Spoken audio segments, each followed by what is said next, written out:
You're now tuned into the first episode of Keeping It Real with the Real Tarzann, our first podcast with Earth Picks, aka Eric Damier.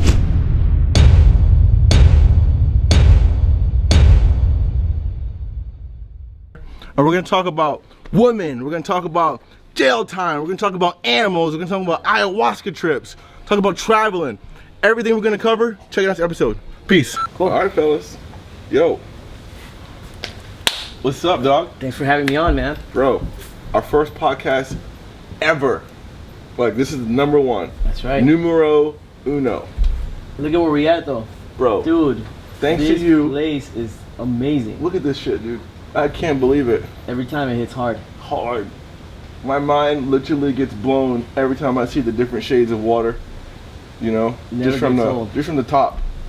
Yeah, I always say, I was just posting on my Instagram today, and I was telling people that it's literally every time I see it, it's like seeing it for the first time. Yeah. Doesn't get old. Does not get old. Yeah, same. I was here last year, right after you guys came. I think it was like around that time I was here, and it just amazing again. Was that your first time? Yeah, that was my first time. What'd you feel like when you first saw this coming off coming in on the plane? What'd you feel? Oh man, like I've been to other places, other tropical places. Yeah. Like Maldives, you know, I've been to Fiji. I mean, I've been all over the world, but when I'm landing in Bora Bora, man, that first time, I literally was like a little kid. Yeah. Felt like a little kid inside, just like somebody who's never traveled before. Yeah. Pull out my iPhone, recording on the window type shit, like just that. I mean, that's how I felt. I felt like a little kid inside, just like, man, like, am I really here? Like, yeah. What the hell? A whole dream. Yeah, because I've always wanted to come to Bora Bora, but you know, obviously took me a little bit of time to get here, and so it was just like all over, man. I was just like, fuck, I can't believe I'm actually here. I didn't even know this place existed. You know No what I'm saying? way. Like a couple years ago. Oh shit. And like someone showed me some photos, and I'm like, where is that? You know, like is that like the Philippines or like Yep. Fiji? They're like, nah, bro, this is Bora Bora. Like, yeah. what? Yeah, it definitely hits different. And then like when I was seeing pictures of the Maldives and pictures of Bora Bora, I thought they were the same place.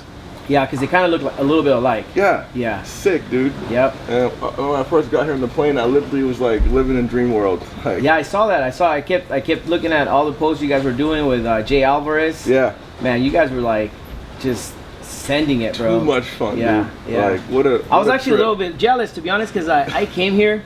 How can you get jealous going somewhere? Because I've never really been on trips with my boys, you know? Yeah. I've always traveled with my ex. Yeah. You know? And it was more of like the romantic vibes, the couple vibes.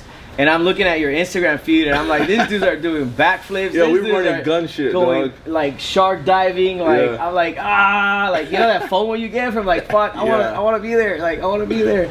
But I mean, it's fun too. You get both sides. I got to experience it on both levels now. Like I came here with you guys, and it's like honestly, like I mean, we're talking about this. Like we were here 2 days. Yeah. And all the shit we did in just 2 days. Yep. Felt like we were here for a fucking week. For a week though. Yeah. Literally, your body's like, yo, you've been here for. That's right. 7 days, Yeah, it was just nuts, nonstop. man. And we still have what 5 days to go. Yeah, man. We still have 5 days to go. What a stretch we got. Crazy.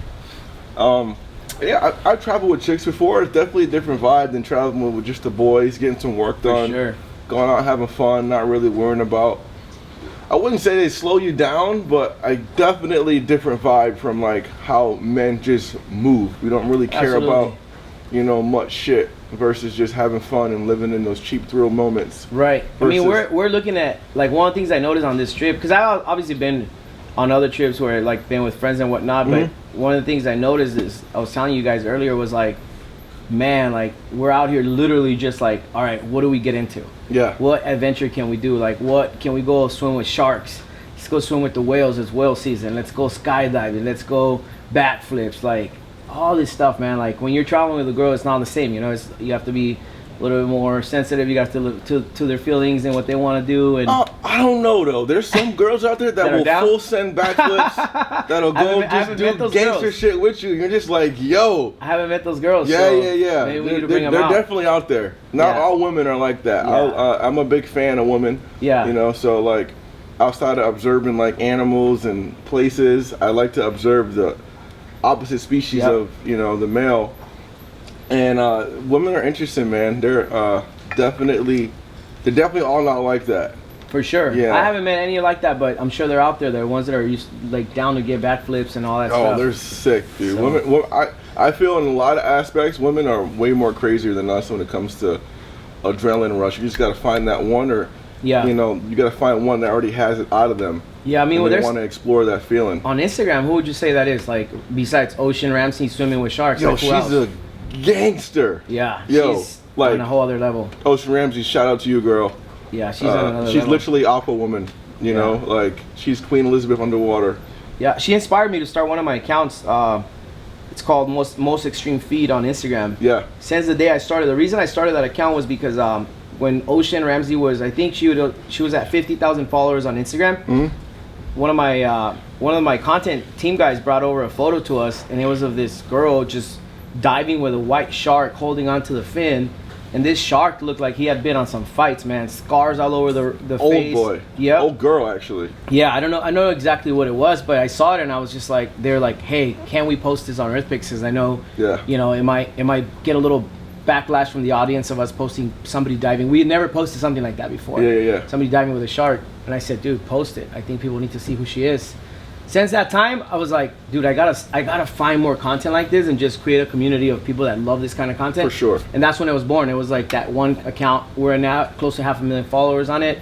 And I gave her a shout out too recently. She's a beast. Who else is out there like that though? I don't know of many. Before we start getting into that, let's get into our intro. Cool, let's do it. Because we got a section where we're gonna dive deep into you know, crazy accounts, crazy women. Yep. You know, all types of cool shit. Okay. You know, especially from people we see all around the world, you know, on this platform we got for Instagram and socials in general. Yeah, that's right. So to give us an intro, who are you? Tell the audience who you are. Sure. Where you come from. You know. So I come everything. Everything about me. So I'll give you guys a short version of it. Born in Guatemala. Went to the U.S. when I was 5 years old as an immigrant. My parents, we all come from basically low-income family type deal. My mom sacrificed her entire life for us, moved us to the U.S. You know, she busted her ass out there for many years, man. We were always living on low-income type stuff. Mm-hmm. You know, kind of like 2 pairs of jeans, 1 pair of shoes, the whole entire school year type deal. Yeah. And that, you know, then from fast forward, you know, dropped out of high school, 16 years old. Dropped out of high school because I wanted to just kind of start working for myself. I've always been like, you know, I started like going door knocking when I was like 14, 15 and selling toys door to door. And well, all my friends what kind of toys? It was just regular toys, like little gumbo machines that you put a little quarter in and switch. Yeah. We had a friend of ours, my brother and ours, and we would just go to downtown LA, buy a bunch of toys wholesale, and then go and door knock on doors and sell them for so you've always been a hustler. Yeah, but back then it was because I needed to put food on the table. It wasn't. There was no Instagram. There was no social media. There was none of that. Like for me, it was like, okay, I got to make some money so I could buy myself some more clothes and I can actually help my mom out, or I could just help her out in the sense of like she doesn't have to buy me this shit. Yeah. That's why I did it, you know. And so I got more intrigued by doing that than school. I was always like I don't want to say like use the word dumb, but I was always like the dumbest kid in class. Like I failed all my tests. I didn't do any of my homework. I didn't understand what the fuck they were talking about. And I didn't even understand why they were teaching us this stuff. So I was like that annoying kid in school that always raised my hand and would ask this dumb question of like, are we ever gonna need this in real life? Like when we get older, am I gonna need to know what algebra is? Like, am I gonna need to know why, the Navajo Indians, like, did, what they did with buffaloes? Like, am I ever gonna use this in real life, right? I was curious about your future. I was like just trying to figure out why they were teaching us this stuff. So, I dropped out in 16 at 16. Had my first daughter actually at 17. You dropped out of high school at 16? At 16, yeah. What grade was that again? I think it was like 10th grade. Damn. Yeah. GED, no diploma, or what? So I ended up going to get a GED just because, like, my first daughter had been born, and this is something I've never actually even talked about because nobody online knows I even have kids. Like, I keep that life to myself. But had my first daughter at 17, and then her mom was basically like, yo, if you want to get a job, like, I think it's good for you to have a GED. Yeah. So I was like, fuck it, let's get this over with. Like, I went to night school for a couple of months, took my test, passed it, got my GED. To this day, I've never had to say I had a GED, or even, because I've never really applied for jobs. I've been an entrepreneur since that time, but man, like, I've never had a use for it. Yeah. So it was a complete waste of time for me even going to those 2 months to get my GED. Damn. Like people talk about that shit, like, oh, do you have a high school diploma? Do you have a GED? But for me, it's never really been a necessity. So it's like, yeah. I thought. I mean, to be honest, like, for me personally, I know if you want to go be a doctor, for sure you need education. You want to be a lawyer, for sure you need education. There's all these different fields, but the stuff that I've been into from day one, which is being an entrepreneur, running my own businesses, like, I've never had anyone question me about, do you have a GED or a high school diploma? Yeah. Does this shit even matter these days? That's the question. Honestly, I don't think it does, man. Like, I think that if you're looking for that freedom, if you're looking to build that future, man, like, I don't think you actually need school. Like, I think you can learn so many different trades, you know, out there that you can make a good living. It all depends on what you want to do. I personally always say, even my daughters now, right? I have 2 daughters, and I always tell them, like, one of them was in, like, honor school, straight A's, graduated a year early from high school. She's doing a complete opposite of her dad, yeah. That's crazy. And then she gets into college at the age of 17, 18. And then one day I found her crying in the room, and I'm like, why are you crying? She's like, college is so different in high school, like this whole, everything about it. Yeah. And I sat her down and I said, listen, I want you to know something. Like, if you don't feel this is for you, like, if you don't want to go to school, don't feel like you need to go to school. Like, you could literally, you're only 17, 18 years old. Like, you literally screw up 10 times in the next 10 years and still have your whole life ahead of you. Yeah. Like, take it easy, take a break, don't go to school full time, maybe go to school part time if you really feel you want to work in a field where you need a degree. Yeah. But think about what you really want in life. 6 months later, she came up to me and said, Dad, I'm going to drop out. I said, great, boom. And she's been so happy ever since. Now she works for one of my companies, and I mean, she's loving life, man. Like, and she now knows what she wants to do. Like, she's still kind of figuring that out. How old is she now? She is going to be 21 in December. Wow. 21, yeah. Holy shit. My other one just turned 16, which is pretty crazy, man. I feel every time I see them, I'm like I don't even think, like, I don't know, because like your kids. Yeah, like, it's weird, bro. Like, it's so weird. Like, I see them. I mean, and I'm like, but I always looked at it as when people have kids that young, as my parents did with me. Yep. You know, and again, I'm an observer, so I like to observe other people that have kids at 40 and 30 and 20 and they wait 16, a whole lifetime. You know, so you had a kid when you were a kid. I was a kid. You know, so you guys literally grew up together. Yep. You know what I'm saying? And because of that, I feel like I relate more to them. Yeah. Like, I can relate more to them now than ever. Like, you know, they trust me by coming up to me and telling me stories that I can relate to, and it's like having that cool dad that knows what you know what I mean, what's really happening. Their mom is more traditional, like, more, you know, she's like, you know, she went to school and she got, like, her degree, and she, you know, she was working at a lab at one point doing autopsies for the county and whatnot. So she has, like, the opposite type of mom, and not really a social media person. Yeah. So they kind of get the both. They get a little bit of balance on that. But fast forward from that happening to now, it's like, you know, I went and did real estate for, like, my first, from the time I was 19 all the way to 2008, which was, I think I was around 27, 28, maybe around that time. And then from that point on, the market crashed and I lost everything, bro. I literally had nothing. Zero. I went back to ground zero with not having anything, not even a place to sleep in, not even a place to, like, nothing, bro. Nothing to my name. My cars got repoed, all that. But I think that was, like, the best thing that could have happened to me, because that's literally, over the next 3 years, that's when I began to actually understand and really dive into what the internet was, and everything that was happening around social media at the time. I mean, look at the back 2009 when Twitter started, or around 2009. I was like, my friend, literally, this is the first time I found out about social media, besides MySpace, of course. Yeah. Somebody said, like, yo, you got to get on this Twitter. And I was like, what the hell is Twitter, bro? I'm like, what is that? Yeah. This is how my boy said to me. We were in Vegas. We were at the pool party, I remember, and he goes, yo, you got to get on Twitter. And I was like, what the hell is Twitter? Diddy's here in Vegas. He just tweeted, right? Diddy. We'll talk about that later, because you know Diddy. But he was like, and I was like, what the hell? So I started looking into it, and that just kind of brought me into, like, understanding, like, what the hell is happening? Why are more people online now? Why are people spending more time on that? And then 2000, you know, around the late 2012, I was already in the social media game. I met, you know, a couple of people that introduced me to 2 kids that just had this, like, big vision and creation of, like, you know, like, people know me as the founder of EarthPix and the other history account, but the creators of the actual account itself, it was 2 other kids. It was Kyle and Xavier, who had the initial idea of creating those 2 accounts, and they kind of brought me in as older guy, business guy. Yeah. This dude has business experience. Like I was constantly telling him like, yo, let's build a big business out of this. You know, initially they didn't see it. Hold the juice, man. You're giving too much juice. All right, no, but I'm just giving a little background on myself before we get into that. Yeah. Before we get into that, so that's fast forward. That's how I built Earth Picks, and that's I got a lot of questions about the social stuff. But I also want to know about you, man. Like, because I know your background. I've been blessed to actually for you to share that with me, and I just want to know, bro, like how, like the stories you tell me, nobody knows about that. Yeah. And that's how I connected with you, because I was like, okay, dude, this dude's a real dude. Like, you're not just like just keep fame. it real, man. Like, you're not what most people think you are. Actually. Yeah. I think the perception of you is like you're all about Instagram, and you're not. I don't give a fuck about Instagram. Yeah, exactly. Like when you told me that, I was like, what?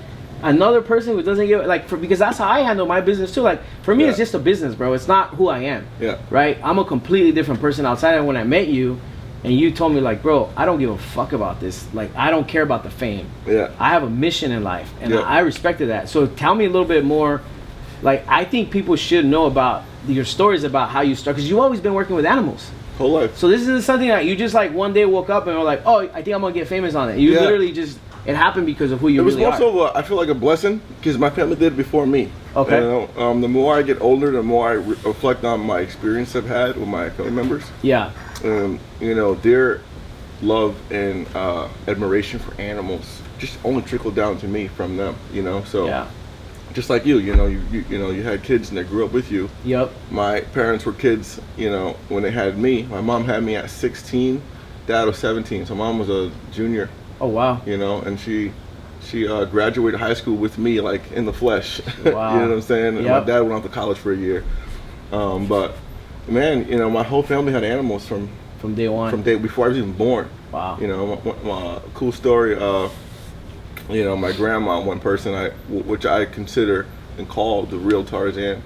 Her name's Geraldine Ramos. Your grandma, the one that we spoke to on FaceTime? Yeah. She calls me every fucking day. I love that, man. and I love it. Cool. Yeah. You know, people like, oh, my grandma. Like, when my grandma calls me, I get happy. Yeah. You know, like it's like that's my dog. That's dope. It's my best friend. But she, you know, her and her sisters growing up, you know, she's a sister of like she has 14 siblings. Whoa. 14, bro. Holy. 14. Yeah, back in the day, they used to have. Yo, they were 18 kids, bro. back in the day. No TVs. Like some rabbits. You know, they were multiplying. A lot of siblings. But and my grandma used to have dogs and ferrets and little iguanas and lizards and alligators and seagulls, all types of stuff, man. So you grew up around that. Yeah, man. It's just part of my blood, you know. How young were you? Like what? Like how young? How like what is the oldest memory you have of you, like interacting with not a dog or a cat, but some other type of animal, like a lizard or an iguana or a reptile or whatever? Because I know you love reptiles. So like, when was the first time you ever kind of remember that memory as a kid? My first reptile I had was a boa constrictor. I got it when I was 4. Wait, you were 4 and you had a boa? Yeah.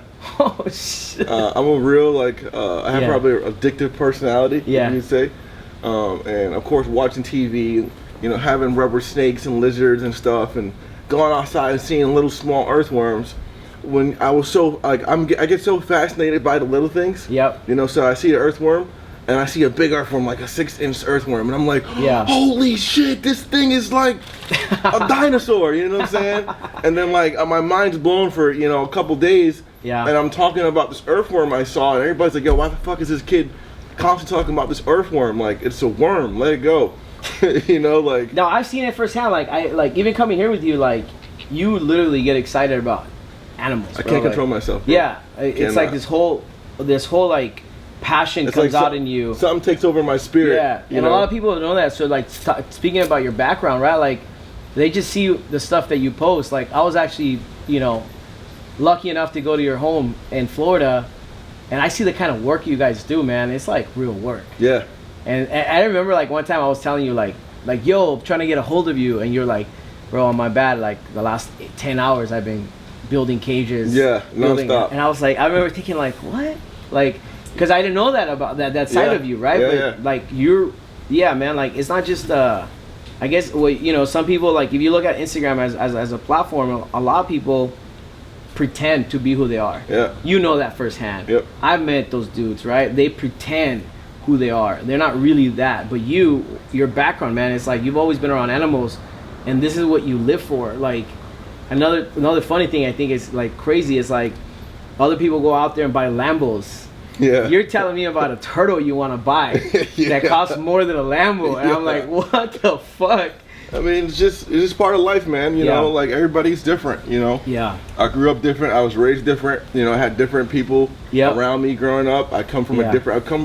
So back to our intros. Yeah. I'm born and raised in Rhode Island.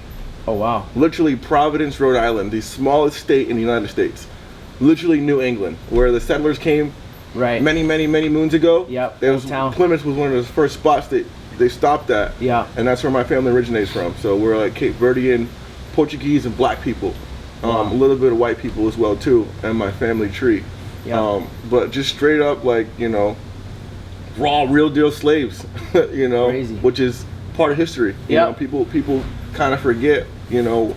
A lot of people don't know where they come from and, you know, their ethnic backgrounds and stuff. I know exactly who I am, where I come from, my ancestors, you know, so. How important do you think that is? Like, very important, man. A lot of people don't talk about that. Like, I'm really proud of where I come from. Like, I always blast. I'm from Guatemala. I was born there. I always rep where I'm from. How important do you think that is for, like, people out there listening to us? Like, I know most people these days don't really care to know their background. How important do you think that is? It definitely plays a key depending on the person's mental state. Yeah. You know, and the fact of you never forget where you come from. Right. But don't ever forget where you want to go. Exactly. Don't let where you are based from, or your ethnic background, or your hometown. For sure. Don't let that shit hold you. People will be like gangbanging. You know, like, yo, this is my block. You don't own that block. Right. That's not where you come from. Exactly. For me, I'm from the south side of Rhode Island, south side of South Providence. You know what I'm saying? So, like, you know, where I come from, people hold on to, like, yo, my pride is on the street. Like, you don't own shit on the street. You're renting from somebody else. Like, this ain't your street. Right. So, in a sense of, like, holding on to that, don't hold on to it.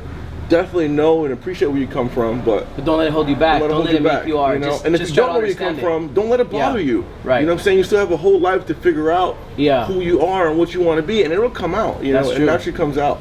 Yeah, that's true. I agree with you on that end, because, like, for me, I remember, like, growing up as a kid, right? And, like, I would always tell people I'm from Guatemala. I grew up in East LA. In LA, literally, like, the hood, right? Like, I remember you know, Crosby, like, back in the early 90s, before the Rodney King, like, riots and whatnot, it was super ghetto there. And I remember crossing the street and getting pulled over by the cops. That's what was flying around. Cool looking beetle, huh? Yeah, it's not even a bee. It's not even, I thought it was a bee at first. Yeah, sick, man. Sorry, I just can't. But that's where I come from. So I grew up around a lot of Mexicans, you know. So I was, like, literally the only Guatemalan kid in school. So people would be like, "Where's that?" Like, all my friends would be like, "Where's that?" You know. And so they always thought it was like I was, like, from a different place. But I was like, dude, like, Guatemala's right next to Mexico. Like, but, you know, coming from there, I used to always say like, oh yeah, like, I want to be the first Guatemalan to do this. Yeah. And I want to be the first Guatemalan. So, like, going back to your point, knowing where you came from, not letting that hold you back. Instead, letting that inspire you to grow out of it. Yeah. Because I could have stayed in the hood. Like, a lot of my friends did stay in the hood. A lot of my friends didn't make it out. You know what I mean? I've had friends that were killed. Yeah. Like, in high school, bro. Like, literally, like, my friend got killed in high school from you know, from another gang. Like, literally coming up to where the house wasn't just, like, you know, getting rid of them. Like, so I saw a couple of my friends go out like that. And I always knew, like, yo, like, I need to get out of here, and, like, I need to do better for myself. Yeah. So I didn't let my background hold me back. I just I remember where I am, who I am, but I don't let that hold me back, man. So it's good. For sure, man. So how was it like that growing up? Did you grow up there and then move to Florida, or what? Yeah, I grew up in my hometown. I was born in '93. Okay. So '99, I moved to Atlanta. Okay. My mom moved. She just packed up and moved. You know, where I come from is, you know, not probably the best place to grow up at. Yeah. You know, she wanted to get you guys out of there. Yeah. Give you guys better life. Know, Rhode Island is probably one outside of Beverly Hills and a couple other zip codes. They have the richest zip codes in America. So when you have the richest zip code, you also have some of the worst impoverished areas as well too. Right. You know, so you know, my hood, the people are like, oh, you're from Rhode Island, sound like a bunch of white folks, you know, or like. I didn't know that. By the way, I didn't know that because I've never been to Rhode Island. I know. I'm only about 2.5, 3 hours from New York City. You know, so basic parts of the city where New York's bad. Yeah. It's the same shit where I'm from. It's just bad. Okay. You know what I'm saying? Like, you just can't help it. You know, something you're born and raised in. And so you lost how many friends you lose? One, couple two? Of friends, couple two friends. yeah. It's just, that shit hurts, huh? Yep. Believe it or not, I think I lost probably almost like 90% of my friends I grew up with. Wow. Everyone I played football with, I went to the Boys and Girls Club with, I went to middle school and high school. Even my mom's close friends she graduated with, I think maybe out of 10 of her classmates that had babies at the same time, yeah, I feel like 2 of them are alive. Wow. It's crazy, man, you know, and it's like... Makes you think. Yeah. As a kid, especially, like, I didn't understand it, bro. Like, I mean, no, I didn't understand it to the level of where I understand it now. Like, I understood it was just, like, street beef, you know? Yeah. But I don't understand, like, how these, like, at the time, 15-year-old That's just generational, man. Yeah, it is generational. And then they get stuck in that, right? Yeah. People's kids don't realize that there's, like, generational curses that you don't even know about, you know? And it's not even a curse from, like, a spiritual thing. It's just, like, yo, your dad, your grandfather had beef with someone down the street back in the day, and then your dad saw that guy's kid, and they, you know, they don't even know each other, but they just know my dad doesn't like you. That's right. And, you know, we're an opposite football team. Let's fight during the football game, or let's fight at the movie theater, and then fighting turns to shooting, and here's you got a casualty. Yep. You know, and then you got all this traumatic experience from just a person that only lives 20 miles from you, 10 miles from you. Yeah, that happens a lot. You're gonna see him again. That happens a lot. Which is scary. But people go through that, man. People go through those traumatic experiences where, you know, they have friends one day and then their friends ain't there no more. Yeah, I only had 2 of my friends, but I seen it firsthand, so it was kind of it was traumatic. But you know, I kind of like I use that as a motivation, as a drive to like be like, you know, I need to get out of here. I can't live this life. I always knew I wanted to have more in life too. You know, I always knew like I was built for greatness, and like as corny as that sounds, like I was literally always asking my mom like dumb questions like at 15, 14, like, you know, just little things like who owns that place and how does that work, you know? And always inquisitive. I was always intrigued by business, you know, just like you're always intrigued by animals. I always wanted to know how these businesses run, how they're like how do they get built, you know? As a kid I wanted to know that, and when I got an opportunity to go, you know, door knocking to sell toys, I saw that also as a business. So when I grew up in East LA. I have never moved out of LA. How was it for you moving from Rhode Island to Atlanta, and then from Atlanta to Miami? Crazy. So you lived in three different places. Going back to that, I moved from Rhode Island to Atlanta in '99. So I remember vividly spending 1999 going into 2000 for the crazy millennium. You know, remember? Everything's gonna shut off, everything's gonna blow up. 2012? You know, 2000. Oh, 2000, yeah. 2000, everybody was just freaking their shit. 1999, so I remember that vividly. In Atlanta, at my mom's friend's house over there, we was just bringing New Year in and watching the Peach drop in Atlanta, Georgia. And it was a crazy experience, you know, and from a cultural standpoint, I grew up in a heavily white area, but the impoverished area was a ton of Spanish people. I'm talking Dominicans, Puerto Ricans, Cape Verdeans, blacks, you know, Italians. Yeah. So, you know, it was real diverse where I come from. You know, you wouldn't really get too much heavily pocketed areas of just one ethnicity of people. Okay. So when I got down to Atlanta, of course, it's much bigger, and everybody can kind of migrate and also grow. So the hoods were a little bit bigger down there. The countries were a little bit bigger down there. Yeah. So where we had moved to was a predominantly white area. So I'm coming from a mixed area to like, I'm the token black guy.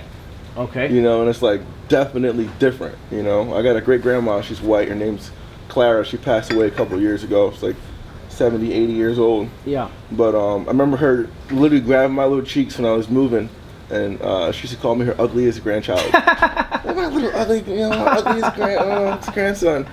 Yeah. Okay, bring those bad boys in. We got coconuts. My favorite drink in the whole world, man. Boom. Oh, I love that. What's that? Thank you, sir. Dude, thank you. What? Yo, cheers. Cheers, man. Yo, you're definitely a fucking coconut boy. I am. We'll dig deep into that, but you're definitely a coconut kid for sure. Oh man, that's good. So good. But yeah, man, going down south to, you know, fucking Georgia, bro. You know. How old were you when you got there? I was in the second grade. Oh, okay, so you were still small, yeah. Yeah, still small, not but a teenager very coherent. Yeah. You know, I remember people always say elephants got really strong memory. But I remember shit, dude, from like 3 years old, which is weird. Yeah. You know, I see pictures, I'm like, I remember that day. Wow. You know, I get, you know how you smell something and it brings back memories? My family's always into different smells and different foods and cooking. So whenever I smell something, it always brings back, you know, weird feelings and shit. I love it. But yeah, 1999, moved down to Atlanta and just, I go from being, you know, just a regular person out living in where I come from to being like, feeling like I'm secluded, you know? You felt like an outsider. Outsider for sure. Man, that shit hits because I'm a kid, man. Yeah, you don't know your environment. Yeah. So back in my grandma, my great grandma grabs my cheek. She goes, "Come here, my little ugly boy," and she goes, "Listen, there's gonna be a lot of people down there that look like me, but don't love you like I love you." Wow. And I'm like, I don't know what the fuck that means. I'm fucking in the second grade. You know what I'm saying? And it's like, you get down there. I mean, I'm a lover, man. I'm not a judgmental person. I love literally everybody. I can see a fucking I can see roadkill that's already dead, and I want to revive it. Wow. You know what I'm saying? So I can see the nastiest, ugliest things, and just see life in it. That's you know. Man. So I see the same thing with people. So when I got down there, I didn't know what she meant. I had to learn that as I got older. When I was a teenager, you know, those words stuck with me. But again, I didn't know what they meant. And I was grateful to be able to have her in my life up until I think I was almost like 20, 21, 22. Yep. So it was also a good thing to have her in my life my whole life. I had a lot of grandmas. I love that. I mean, she's born in 1932. The fact that you still remember that, the fact that you still remember what she told you, that conditions you as a kid, right? Yeah, for sure. You remember that. You remember her telling you that. Mm-hmm. And then you remember you not understanding what she meant, right? Because you were just a kid at the time. Yeah. But then as you get older, that starts coming back. Yeah. And it starts impacting your life. Yeah. And then you start seeing it, you start paying attention to it. Like, it definitely conditions you as a kid to, you know, understand that it's not like all pretty rainbows and sunshines out there. But, I mean, you're pretty optimistic and you're pretty positive and you treat everyone nice, you know, from the first day I met you. You're always like, your energy always comes off. I give everybody respect. Exactly. I act accordingly. If people ever out there say, hey, Tarzann's the nicest fucking guy I've ever met. Yeah. Probably telling you the truth because I'm just nice to everybody. I'm here to say that. If someone comes up to you and says, yo, that guy's a fucking dick, probably am because you're a fucking dick yourself. You know, at times I can be real nice. I think it's all about the energy that people put out with you. Yeah. You know, I like to become a mirror to people sometimes. You know, I love that. That's how I am too. I have a lot of, not even just recently, but you know, in my life, I've never been like a social people person. I'm always like to myself. Yourself, So when I do come out, I like to always interact and show like, hey man, how you doing? Hey woman, how you doing? Just yes sir, no ma'am. I used to, you know, again living in the South too, I developed this mannerism that I guess a lot of people wasn't used to. You know, someone's talking to me and I'd be like, yes sir, you know, yes ma'am, or thank you sir, thank you. I noticed that. And people were like what you calling me sir for or ma'am for? Like you in the military? I'm like, no. Yeah, it's just respect. Know, it's just respect, man. I respect everybody, every being, you know. And I feel and I believe that everybody deserves respect. The same amount of respect. Yeah. I feel the same way, man. Like I treat people with respect. You know, like I'm like a mirror. That's what I tell my friends and everybody around me. Treat me the way you want to be treated. That's it. That's all I ask for. Yep. It's just common practice, man. Like, and then speaking of that, like coming into like the social media stuff, real quick, like. You know, sometimes, like once in a while, like 2 days ago, I replied back to this real, like, nasty negative comment, right? DM. And the reason why I replied to that was because I wanted to get that person to understand that it's like, you can't go around life talking shit to people and expect for everybody to just bow down to you. Yeah. And not, no, dude, like, just because someone has a lot of followers on Instagram doesn't mean they're not a person. Yeah. Right? If you want that kind of energy and that kind of attention, right? You're gonna get it. Yep. And so I basically replied back, letting them have it, letting them, you know, something about my grammar. I was like, listen, dude, I'm a high school dropout. Yeah. But I've hired people from big universities to work for me. Yeah. For the last 10 years. I'm like, grammar doesn't matter. Like it's fucking nothing, bro. Yeah. Like, you know, if that's what you're focusing on, if that's what you got from my message, I was trying to put out a positive message. Is that's what you want to focus on? And he was like, oh, okay, got it. But same with me, bro. Like I've noticed that about you. I think that's why we vibe so good is because you respect me, I respect you. We treat each other kindly. We're good to each other. We're always trying to put out value towards each other. Yep.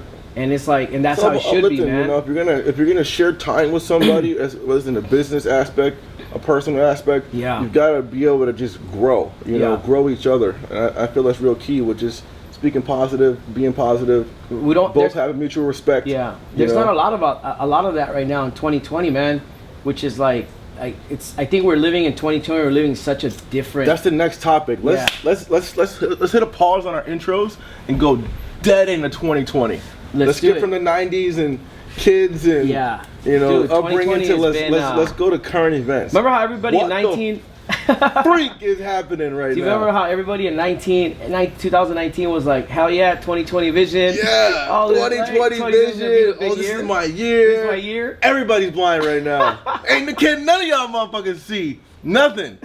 2020 vision. Stuck at home, man. Everybody's stuck at home, bro. No matter if you got tons of money. Economy's no matter if you're like, it doesn't matter if you're a college student. You're black, you're white, you're Asian, you're fucking purple. You're stuck at home. Over 20 million people. Over 20 million people lost their jobs. Bro, isn't it like 10 times more overnight than the Great Depression or something like that? Yeah, they were saying that there was going to be another Great Depression that and I guess like the difference. I was reading this online the other day. I may be wrong, but the way I understood it was like the difference between a Great Depression and a recession is a Great Depression takes a lot longer to for economies and communities to recover, 10 plus years, whereas a recession happens in a much quicker time. So they were comparing this to a Great Depression. They were like, this is going to take us at least 10 years to get back on track. But if you look at things like the stock market, bro, it's actually gotten back to normal, if not better. The stock market has. But then again, if you look at the real economy, bro, what we're talking about, bro, we are so blessed to be here right now. And what we do for a living, our careers, our businesses, this is a blessing, man. And the reason we're out here, speaking of this, personally, I'm pretty sure you can relate to this. It's I want people to see this and see from us that don't be scared to travel, right? Get out if you can, right? If you're not ill, if you're not sick, if you're not dealing with medical issues and you can't afford to take a small little vacation, go somewhere and get out. It's healthy mentally, physically, everything, emotionally, to get out and that's when we put all this stuff where all these people are commenting on it oh, I love this, thank you for posting this. This is why we're here, bro, because 2020 has been really fucked up. Rough. Very fucked. Including for me, I'm not gonna lie, in the beginning of it, going from a person who's traveling the world all the time to being caged up. You would relate to this. Imagine what would happen to a tiger if you caged him up for months on out after being in the wild. He's gonna go lose his shit. I was losing my shit, bro. I was literally, remember I called you and I was like, yo, we gotta get the fuck out of here. I want to get the fuck out of here. Can I just come out there and hang out with you? I can't be here anymore. It was starting to freak me out, the idea of just not being able to leave the house. The freedom you've always had. The freedom I always had was taken away. And you can't go anywhere. Can't even fucking fly out of the country. You can't fly anywhere. And at one point in LA, I don't know if they did this in Miami, but there was a curfew, bro. Oh, yeah. If you get caught driving right now, you'll fucking, What the fuck? I've never experienced that in my life. Crazy, bro. Bro, I was literally gonna be I'm out to Guatemala. Quick. Yeah. People never seen nothing like this, only in movies. Yeah, man. So if you're a big movie watcher out there, you saw this before. But if you're I'm a caveman, bro. I watch the Avengers, and funny movies. But other than that, I'm not really into the shit like that. So when I saw stuff going on, I'm like, man. How do you deal with that though? For me, what I try to do my best was stay away from the media. Not obviously it's hard because people are constantly posting shit on Instagram. But I literally start blocking all these fucking things that were popping up on my feed. And just saying block or whatever. I unfollow everybody. At a point when all this started kicking off like that, I didn't want to see negative. I'm just seeing constant negative stuff. And I literally went from following 500 something people to zero. That makes sense. Zero. I don't want to see that away shit. from media. I unfollowed my mom. I unfollowed everybody. My friends, my business partners. Literally, I think I followed 0 people and then started following koala foundations. I just want to see koalas. I don't want to see shit else. I got sick of it too. Hearing about it. I had to tell my mom too. My mom was, obviously everybody goes through their own experience on how they perceive things, but my mom started calling me and she was like, did you hear what's... And mom, listen, stop watching the news. Please, get off the fucking news. Stop watching TV. Stop watching the media. Yep. Stop listening to what my aunts are saying. Stop. It's all conspiracy stuff, right? At this point, we don't really know what's gonna happen. Yep. It's still like the first month into it. I was actually in Seychelles when shit started getting locked down, and I got stuck in Seychelles for a little bit, for a few days. But yeah, bro, I was actually like, I don't want to be stuck in Seychelles. Like, even though it's a paradise, like you've been there, it's paradise out there. Dude. But I don't want to be there. I want to be with my family. You know, I want to be close to them. But yeah, just staying away from the media, bro. It kind of helped me a little bit. How was it for you? I know you started like building cages around that time. Yeah, man. I mean, from a quarantine's perspective and the way the world turns so quick, you know, whenever stuff goes up, you know, upon my control, or recollection or comprehension, I just give it all to God. That's right. I'm super strong in my faith and my belief in God. So I knew the world was going to a place where I didn't understand it. Yeah. You know, and you know, that's where I just sit down and pray. I'm like, God, I know. I love that. You know what's going on. I don't know what's going on. Of course, I'm scared, and the rest of the world is scared. But you know, when I give these prayers and give my life and my emotions to God, you know, I feel comfortable. You know, I can literally be in a pit of fire, and if I have time to pray beforehand, or if I don't, I know God got me covered where I won't burn. You know, absolutely, man. And the way the world was burning at the time, in the beginning of 2020, of you know, aliens coming out and curfews and travel bans and like economy crashing. You know, economy crashing and riots. You know, you see all that stuff, and you're like, I don't want to go outside. You know what I'm saying? It's literally like a domino effect took place, right? Like one thing after another, one thing after another, one thing after another. When you think it's already worse at the worst, it's like, oh, wait a minute, like George Floyd, and now all these different riots, and now cities are getting burnt down, people are dying. It's like, like again, bro, going back to staying away from the media and staying close to God. Yo, I just posted this posted this caption on my thing. I like to post inspirational stuff. Like, I like people to really know like that you can achieve shit regardless of where you are in life. And I posted this thing about God first, right? And this one dude replied back as a comment. I want to bring this up because you said something that was very key. What does this post have to do with God? Why am I even mentioning God in this post? Like, he was appalled that I mentioned God when I said God first, right? If it wasn't for that, I wouldn't be here today. And so just kind of touching back on that, what you said about faith, man, like, I told my mom this the other day. My mom called me crying, and she said that my brother may have coronavirus, right? Like, this a couple months ago. Yeah. And I said, so? And I said, you don't believe in God, Mom? And because Mom's she's a very spiritual, like, believes in God type woman, prays, 5 times a day. And she goes, yes, I do. And I said, then why are you crying? And she's like, because I'm worried about it. I'm like, do you have faith in God? Yeah. And I said, she goes, yes. I said, then don't cry. Because if you have faith in God, you leave it in his hands. Yep. And it is what it is. Yep. And you just said the same thing right now with what you said. Like, when I can't understand and comprehend something, I leave it in the hands of God. Yep. And that's how I've been living my life, man. Like just the last 3-4 years alone has brought me so much closer to God in itself. Because, and like everything that happens, man, like I'm like, it's God's plan. Yep. It's God's plan. It's God's plan. God knows our life before we even conceive, before we even born. And there's a lot of people out there, man, that don't understand that. Yeah. They don't understand that. And it's okay. It's okay for them not to understand it, because the ones out there that don't understand it, they see stuff like this, and that makes their mind go. Right. It makes them really, the people that don't believe, and again, I'm a Christian.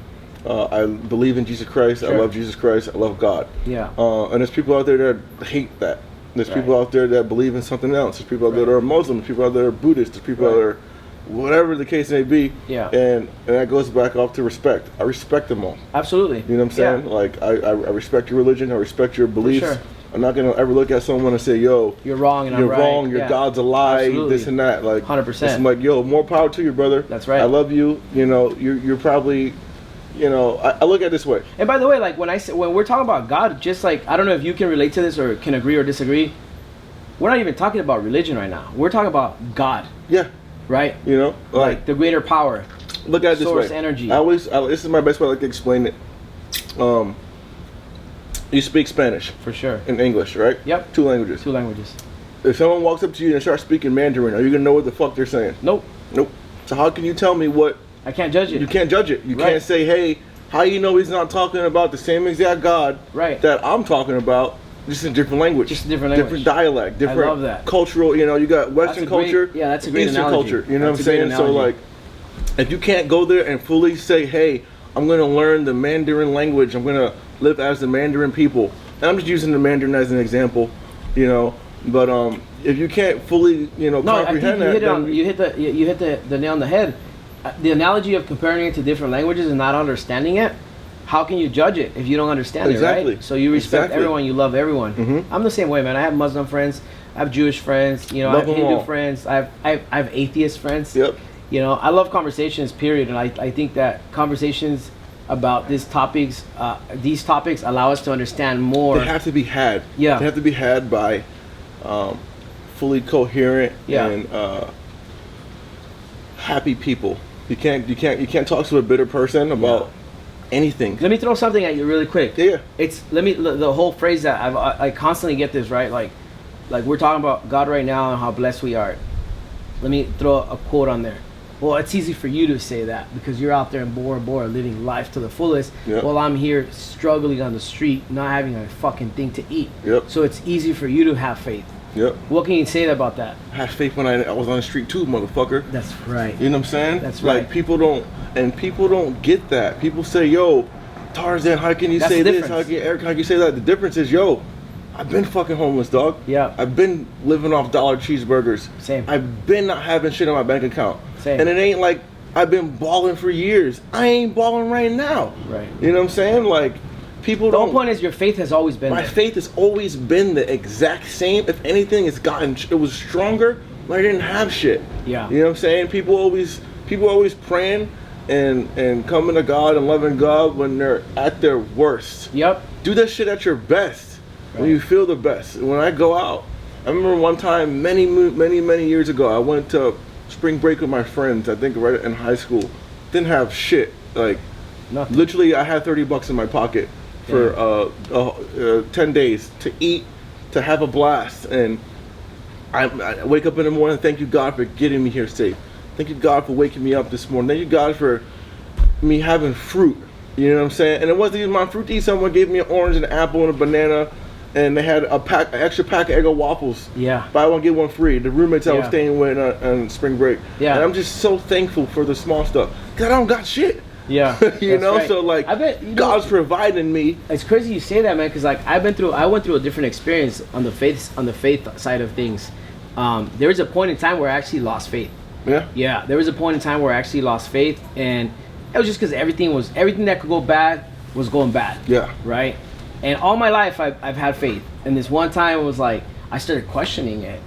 I started questioning it and questioning it and questioning it, and I was like, is there even a God? Like, why am I going through this shit? Yep. People 'Cause do that, man. At that time, when it's like when you've hit rock bottom, that's when you really start questioning yourself. And then also I started questioning God, like, what? Why isn't God giving me a break? Yep. But then you go through life, and you're like, He's prepping you, dude. it's prepping me. He's literally it was like, literally he's like, come here, my son, fucking my daughter. chiseling me and prepping That's me. it. Because if I wouldn't have gone through that, I would have never made it to here. Facts. And with the mentality that I have now, Mhm. right? So it's like, imagine, like I know people that have always had it good. Yep. You know what I mean? And they don't appreciate shit. Yep.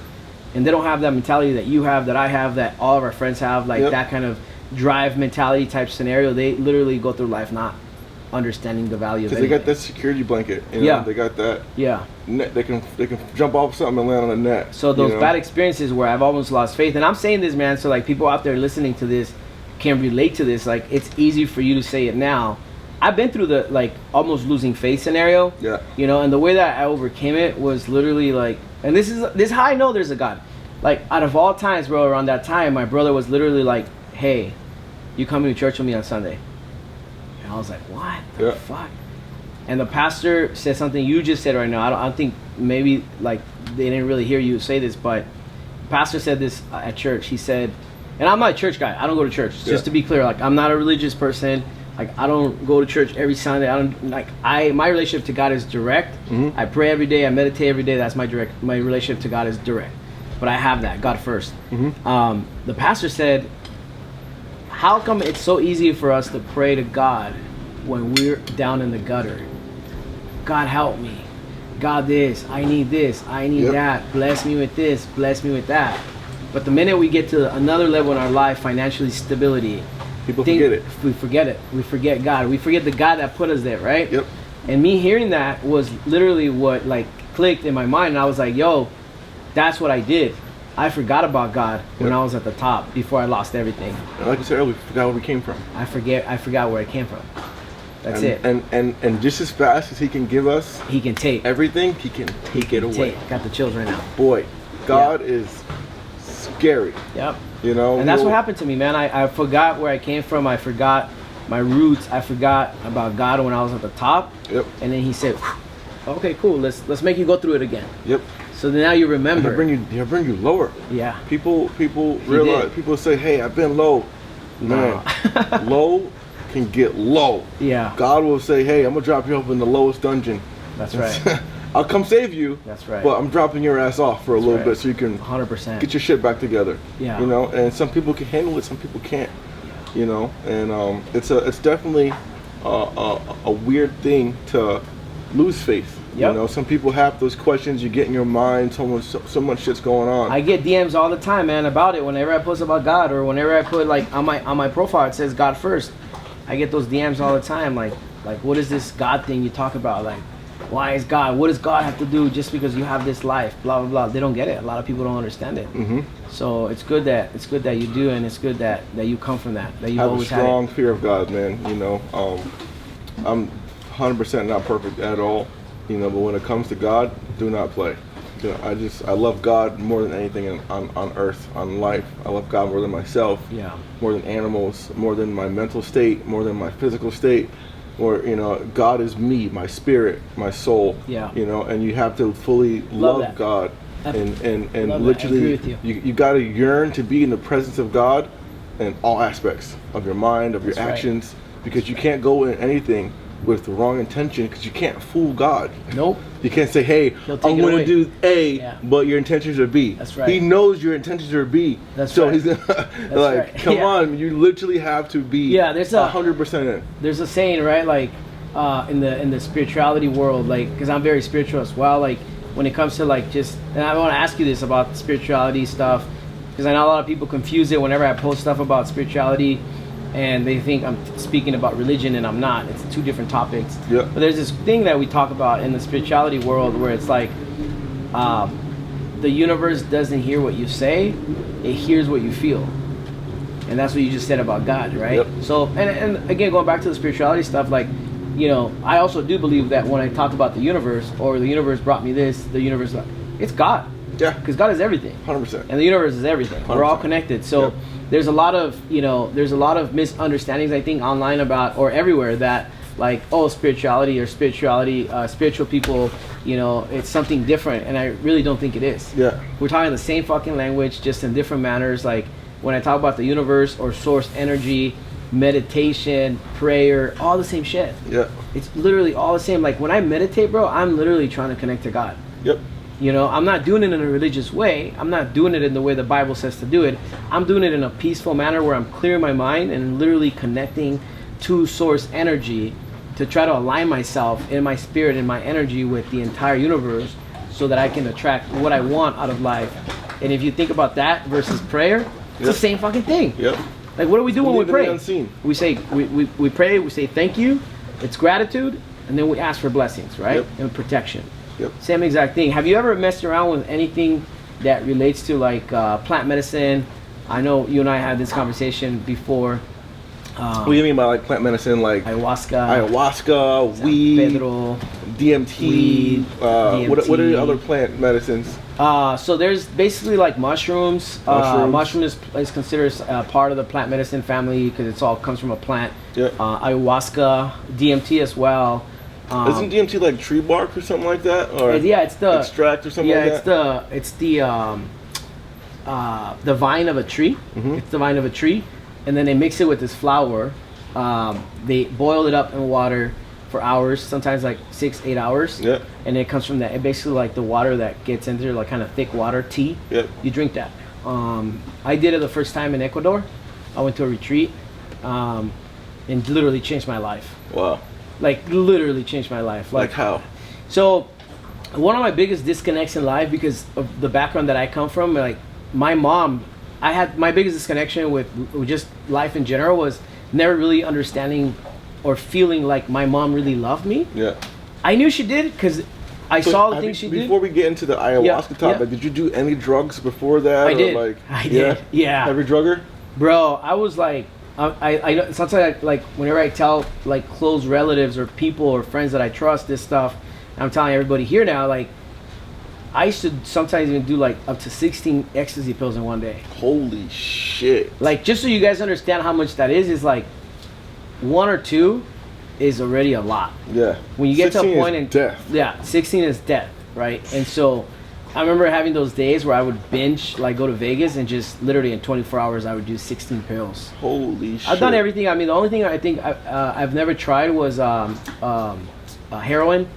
And that always scared me because it comes like it has to be a needle put into your body. Yeah. And I always there was always that, like I was like, fuck no, I'm not gonna play around with injecting something into my body. Mentally, I'm thinking that, right? But I'm fucking taking 16 ecstasy pills in one fucking night.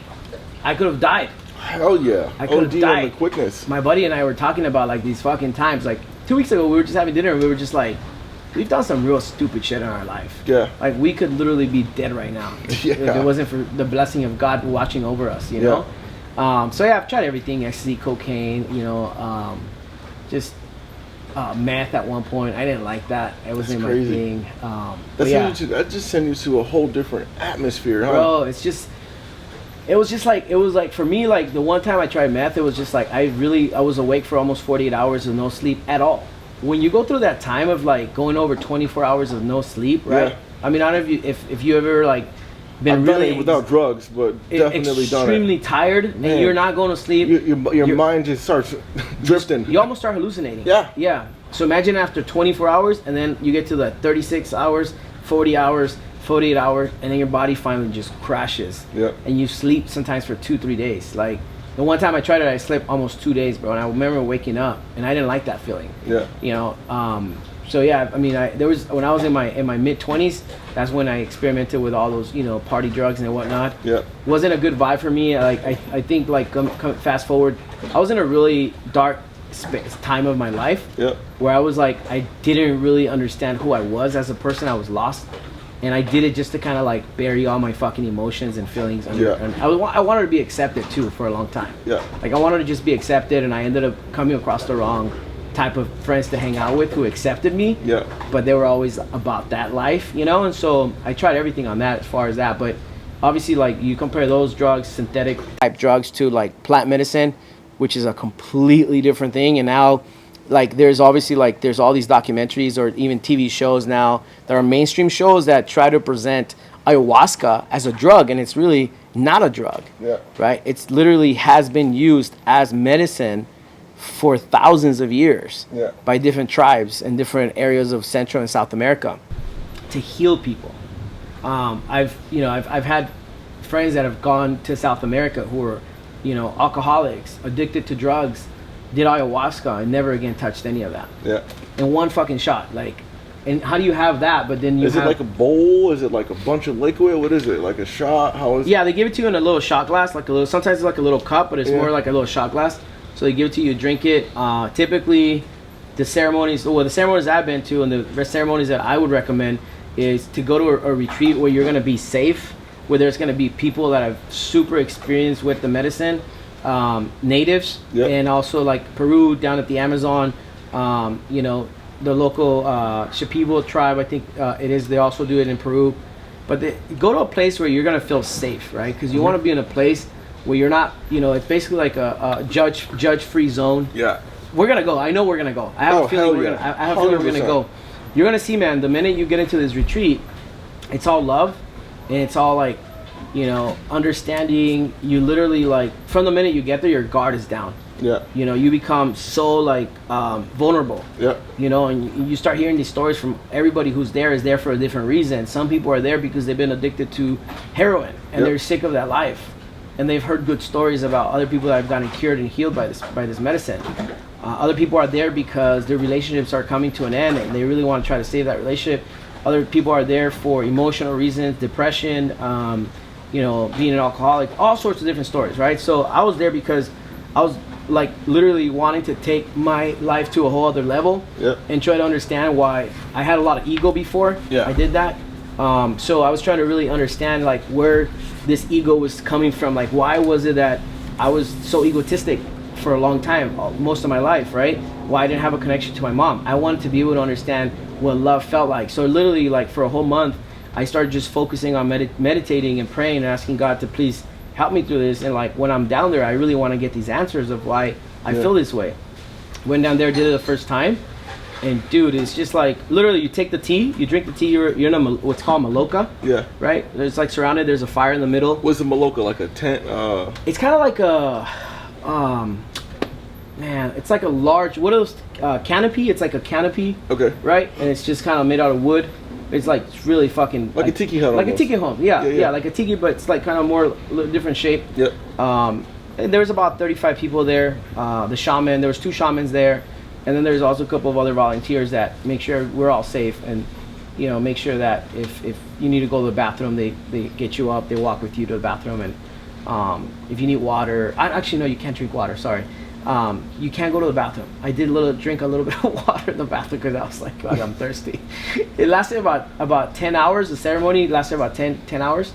The whole ceremony lasts 10 hours. Yeah, it's some real deep stuff, man. So you just basically start, you're around the fire, and then, you know, they do they have the fire going and they do some prayer.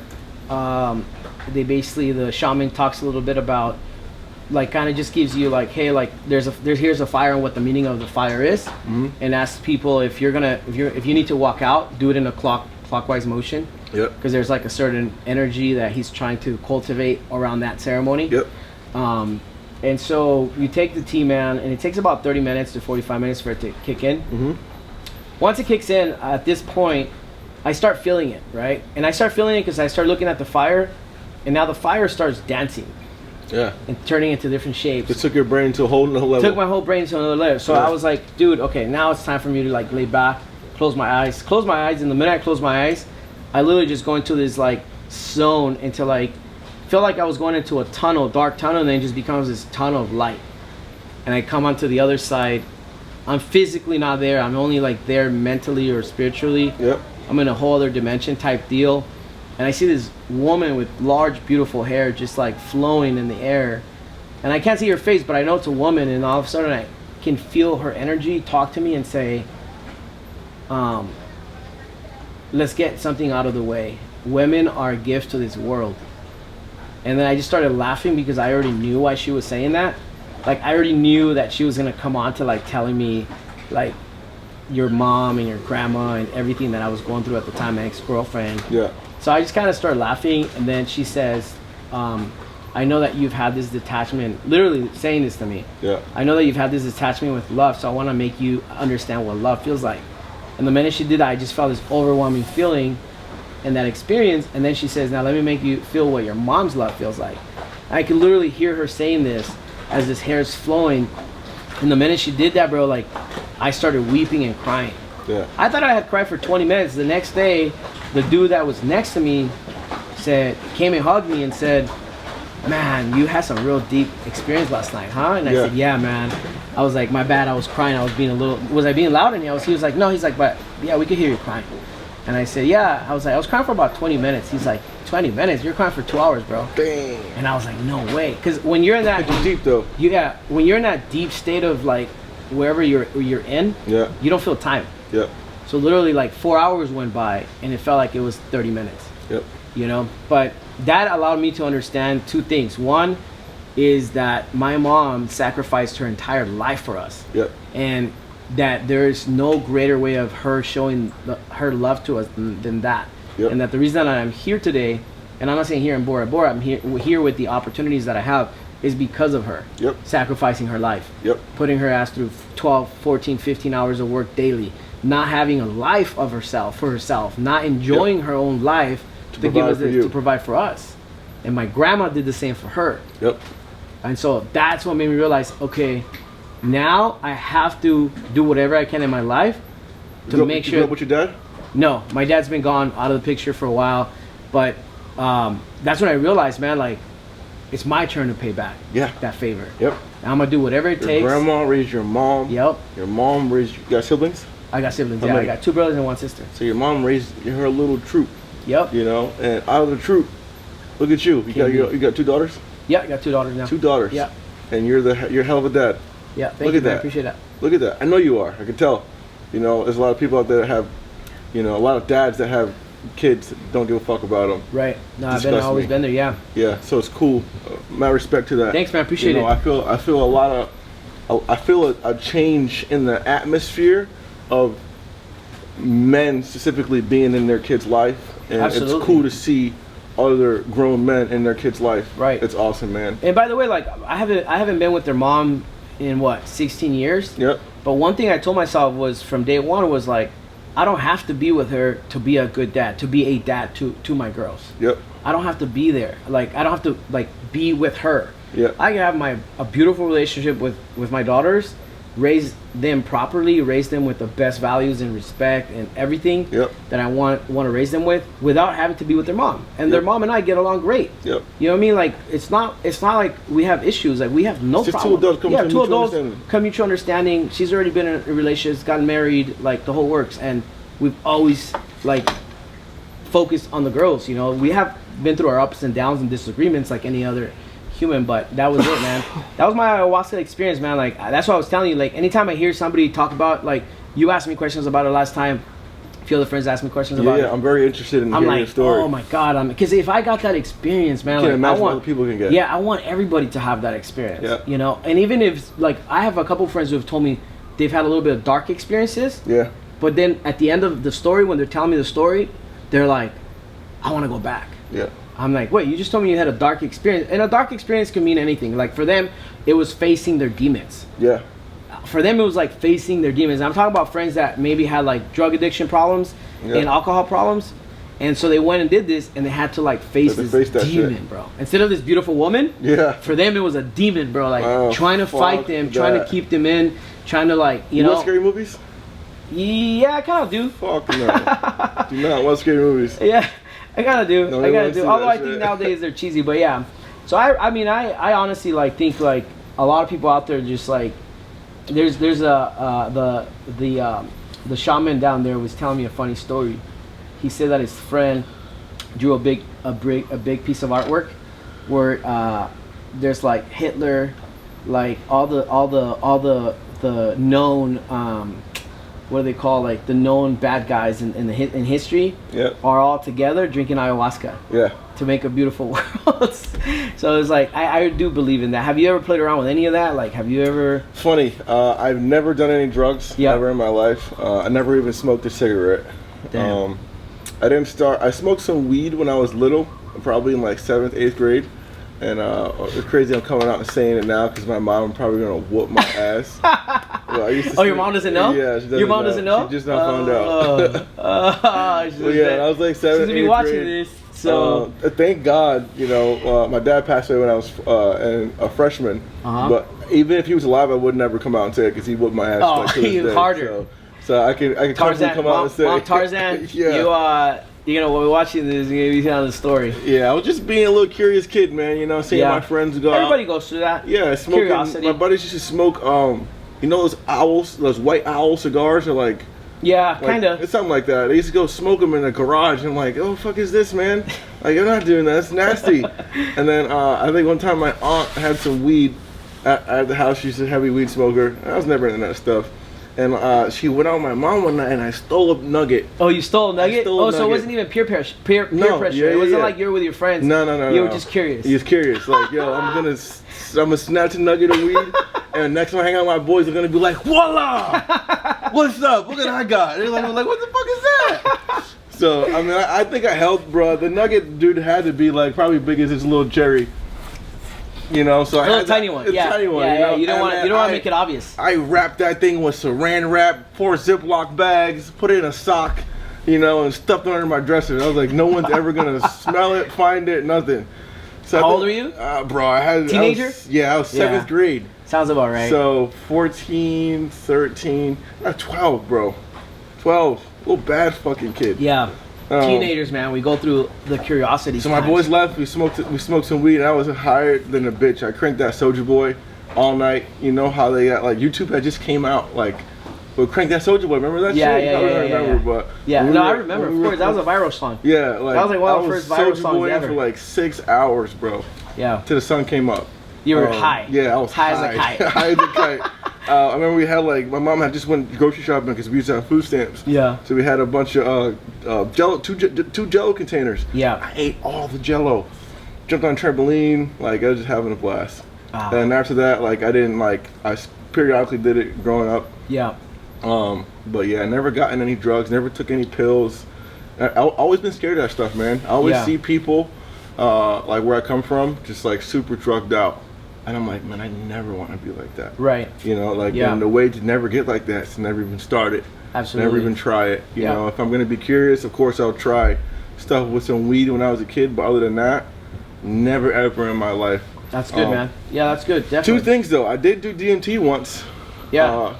Actually twice. I want to hear this story. DMT, I did it with Jay Alvarez. I want to hear this story. Probably over almost 2 years ago. Okay. It was amazing. Amazing experience. That's, and also, that's what most people say, by the way. Like I have not yet to hear one story about DMT where it's been bad, and I think it's really about the environment and how you do it. Yeah. Right? And so, tell me, like, what did you experience? What was it? It was more so of like, and I also licked the toad before. A Colorado River toad. Did? Yeah, I actually legitimately licked. I never told anybody this. You licked the toad? I licked the toad. I used to work in a pet store. Okay. And we got a shipment in of some.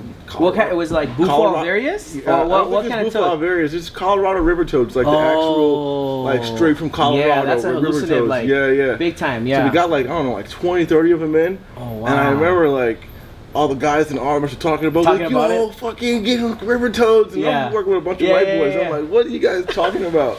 So I'm on the computer, I started doing research, and I'm like, yo, this is nuts. That's from an animal. I'm doing it. It's like, bro, I was like, hell no, I'm not doing it. Oh, okay. So, you know, we got them on a Friday, and all weekend went by, and then Monday came around, and someone sold them all. Someone bought all of them, and I'm like, holy shit. One person bought like all the river toads. Interesting. And they were like, I think they were like $200 a piece. The guy just dropped like 2 racks on just fucking toads. Yeah, you were like, why? So I'm like, man, like, in my crazy ass, I had just got out of the gym, and I was like, man, they're gonna go out today, like, they're gonna pack them up. It's my last chance. It's my last chance.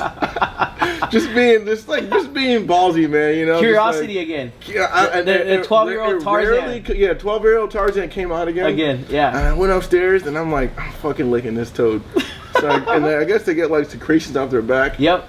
I licked the toad, and I was like, I'm gonna put him back. And then went back to work like nothing ever happened. Oh wow. Dude, I was fucked up. But it didn't happen till like hours later. Oh, okay. You know, I totally forgot about it. Away? My tongue was numb. I went to go eat, and I remember eating. Yeah. And I'm like, damn, did I just eat? Yeah. And I had a full-on like half a pizza and some pasta, but I literally could not feel my mouth. Wow. I don't know. It was the weird. only toad I've done is combo, which is basically like it's a frog from the Amazon down in Brazil, and basically see those 6 little dots right there. Yeah, it's like toad poison, and what it's supposed to do is basically like what it does is, you know, they bring you. Toad? Yeah, they bring you and they put the toad poison in there. What kind of toad? It's called combo. Combo, that's what they call it. I don't know what but it's that's the name of the toad. It's something combo something. And then, bro, like instantly when they put the poison on there, it's supposed to basically help you cleanse your body. Yeah. So you're like, when they put it, my whole arm just started numbing. Yeah. And I started feeling like this electricity like run through my body. Yeah. And I started feeling like really ill and sick. Yeah. At the same time, we're in the river. We're all in the river. We're all kind of on our knees. The current is kind of flowing. We have a gallon of water, all of us, and all of a sudden I just start hearing people just yakking, bro. Like, but like not yakking like regular color stuff. Like it was like this dude next to me was yakking this neon yellow thing. Like I don't know what the fuck he was yakking, what he had eaten the day before, but a lot of people were yakking. And a couple of the guys, if you YouTube like combo toad medicine, you'll see like most people go into like they yak so much that their face swells up like a frog. Their eyes pop out like a frog, bro. And I was like, fuck, I don't want to look like that. Like, I don't want to feel like that. No. So I was just meditating, and I just started feeling really sick. And after a while, I just keep hearing everybody throwing up, yakking. I wasn't yakking, and I was like, what the fuck's going on? So I opened my eyes. You're the chosen one. I opened my eyes, and I told the shaman, I was like, hey, is it normal if I don't yak? And she's like, some people don't yak. Very rare, but some people don't yak. Yeah. You know, it's fine. Drink some more water. So I kind of was like, no, dude, I gotta get whatever the fuck I have in me out. So I just start chugging down more water and just put my finger down my throat. Yeah. And I started throwing up because I actually made myself puke. But yeah, it's supposed to cleanse your body. It's supposed to cleanse a lot of your intestines, your liver. There's a lot of health benefits to it. That's why I did it. You know, obviously it's also spiritual stuff that you're supposed to cleanse all this negative or any type of energy that's kind of you feel holding down. So I've tried that. Done ayahuasca. Done DMT about 8 times now. I'm not into immediate highs, you know? Yeah. I get high off of life. I know it sounds weird. Yeah. No, I understand it. But a lot of people, like, they love to get that quick high, the quick high, but they don't realize that once you get a quick high in the beginning, you chase that. First one, so that's, and you're never gonna get it. Right. Yeah. Know? So I think that exact thing was the reason why, you know, when I was doing drugs, party drugs. Yep. You know, I went from doing 1-2 pills a night to doing like 16 pills in one night. Was because I was trying to chase that high. With the other stuff nowadays, like fast forward to like doing like ayahuasca, DMT, combo, toad medicine. I'm not chasing a high at all. Like I'm actually not even chasing a high. I'm actually what I'm doing is I'm basically trying to peel different layers. Your onion. Yeah, I'm trying to peel different layers of my life and of my mind, trying to fix and reprogram all the ancestral traumas that have been given to me of like time after time through all my ancestors. Yep. Trying to break through that, right? Trying to evolve as a human, as a spirit. So I'm not really chasing a high on that. I'm basically literally like, I look at it as like, and one of the messages I got like last year for New Year's, when I did DMT, everybody was out partying, drinking, and doing this. I was literally in my house by myself, meditating for half hour, going straight into a DMT session. Yeah. At midnight, welcoming 2020 away from here. Like I was in a different dimension, and the one message I got from that session was, don't abuse this. Yeah. This is not a drug. Literally, that's what the message was to me that day. Yeah. Do it when you're called to doing it. Yep. Don't do it because you want to get like an experience. Like just do it when it's called. So after that, I started respecting that more, and I started saying, okay, I'm not gonna do it unless I really absolutely feel like I need to do it. Which from New Year's to now, I've only done it twice. Yeah.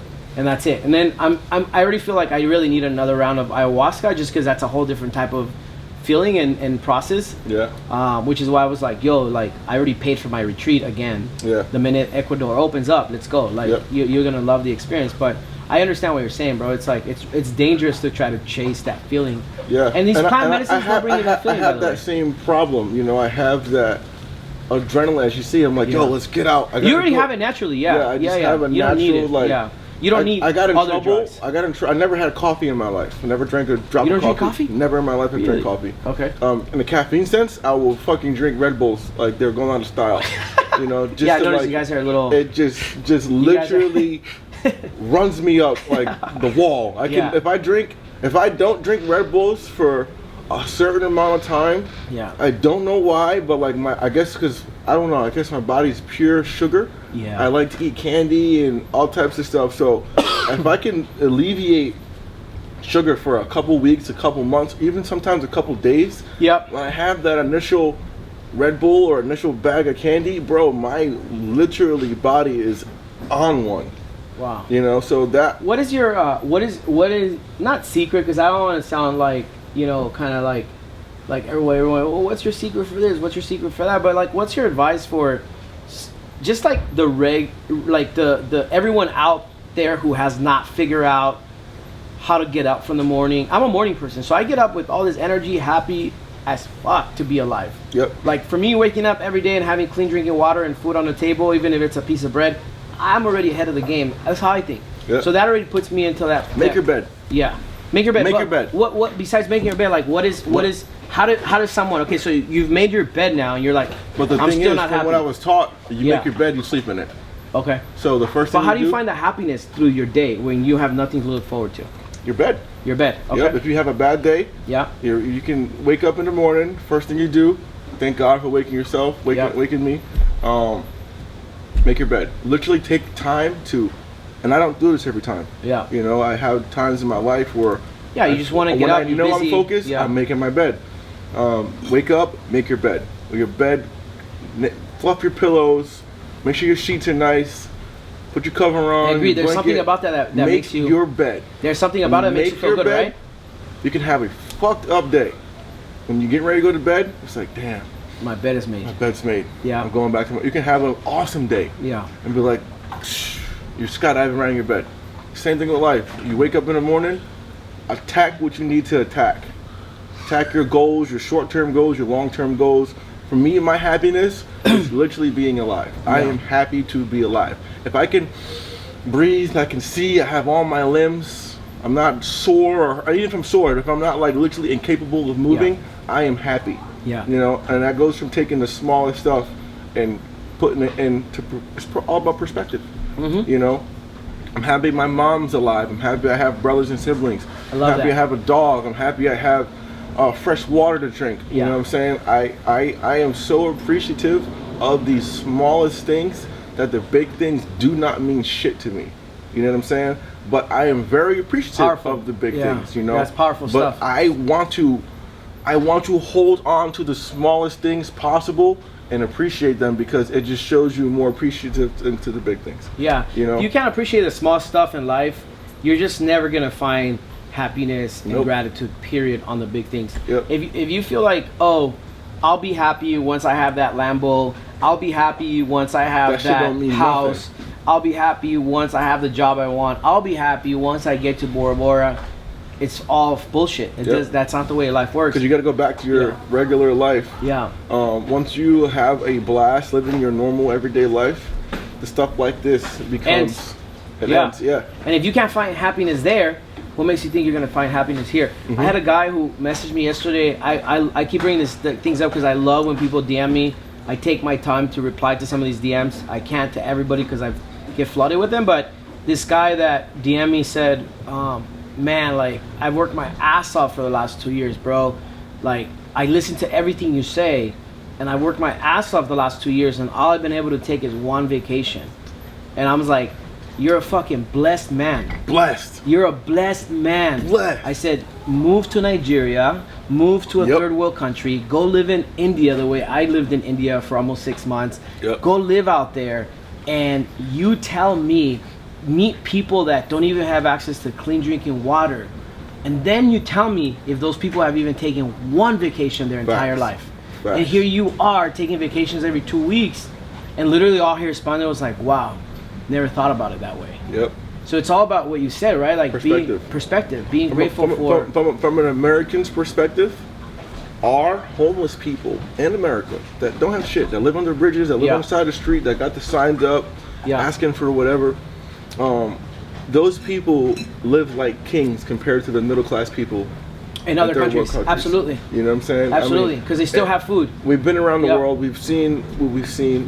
This is a luxury. This is like, you know, you could have hit me up and said, yo, Mike, we're going to go to Bora Bora. We're going to go swim, but we're going to sleep on the beach under some fucking palm tree leaves. And we do it. And I am probably way more down than saying, hey, we got to stay in the villa. Yeah. You know what I'm saying? So looking at how people live on the regular for generations in other countries versus how we live in America is polar opposite. Completely, You know, our class of wealth, middle class, poor, and homeless. It's a different level. It's a different level of over there. You know what I'm saying? Man. And it's not even by the... You see a couple people here in the city that are homeless. You go to some spots like Skid Row, or, you know, like, what's this spot over there in San Francisco? I'm not familiar, but I know Skid Row because I grew up around there. Homeless people, Skid Row, spots in New York, spots in Atlanta. You know, like it's a different level. I used to be so less fortunate that my mom used to go and pick up bread from this place called Must Ministries. They would literally give us bread, food, like donation bread. Donation bread. Yeah. You know, we had food stamps. You know, fuck. I used to go steal food sometimes. Didn't have food to eat. Yeah. You know, and I got caught, and they're like, "Yo, why you stealing shit?" I'm like, "Bro, I'm hungry." Yeah. Like, and they're like, "All right, here's some food." Yeah. You know, and people don't understand that, man. Like they see the luxury now. Obviously, they see you traveling the world. Yeah. They see you playing with all these exotic animals. They see that. They don't understand the work behind that you've been through, that I've been through. That's why I think it's very, very important for us, like you, myself, and anyone else out there that has a big platform. For sure. To not just post like, pretty stuff and it's all good. Instagram's a shell for our business. But outside of the business, when you know, like people who know Tarzann, people know the real Tarzann, they have no fucking clue who Michael Holston is. Right. They have no clue. They know Earth Picks, but they don't know who Eric Damier is. Right. You know what I'm saying? They don't know.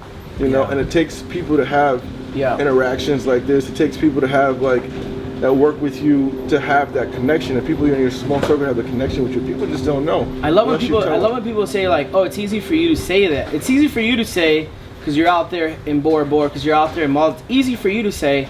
It's like, motherfuckers, I was homeless, sleeping in my car. Like, have you ever had to not eat for 3 days, bro, and drink water out of McDonald's restroom toilet? Okay, even us saying we're homeless in our car, people who are homeless don't have a car to sleep in. Don't have a car to sleep in. You know what I'm saying? I had this little $800 car.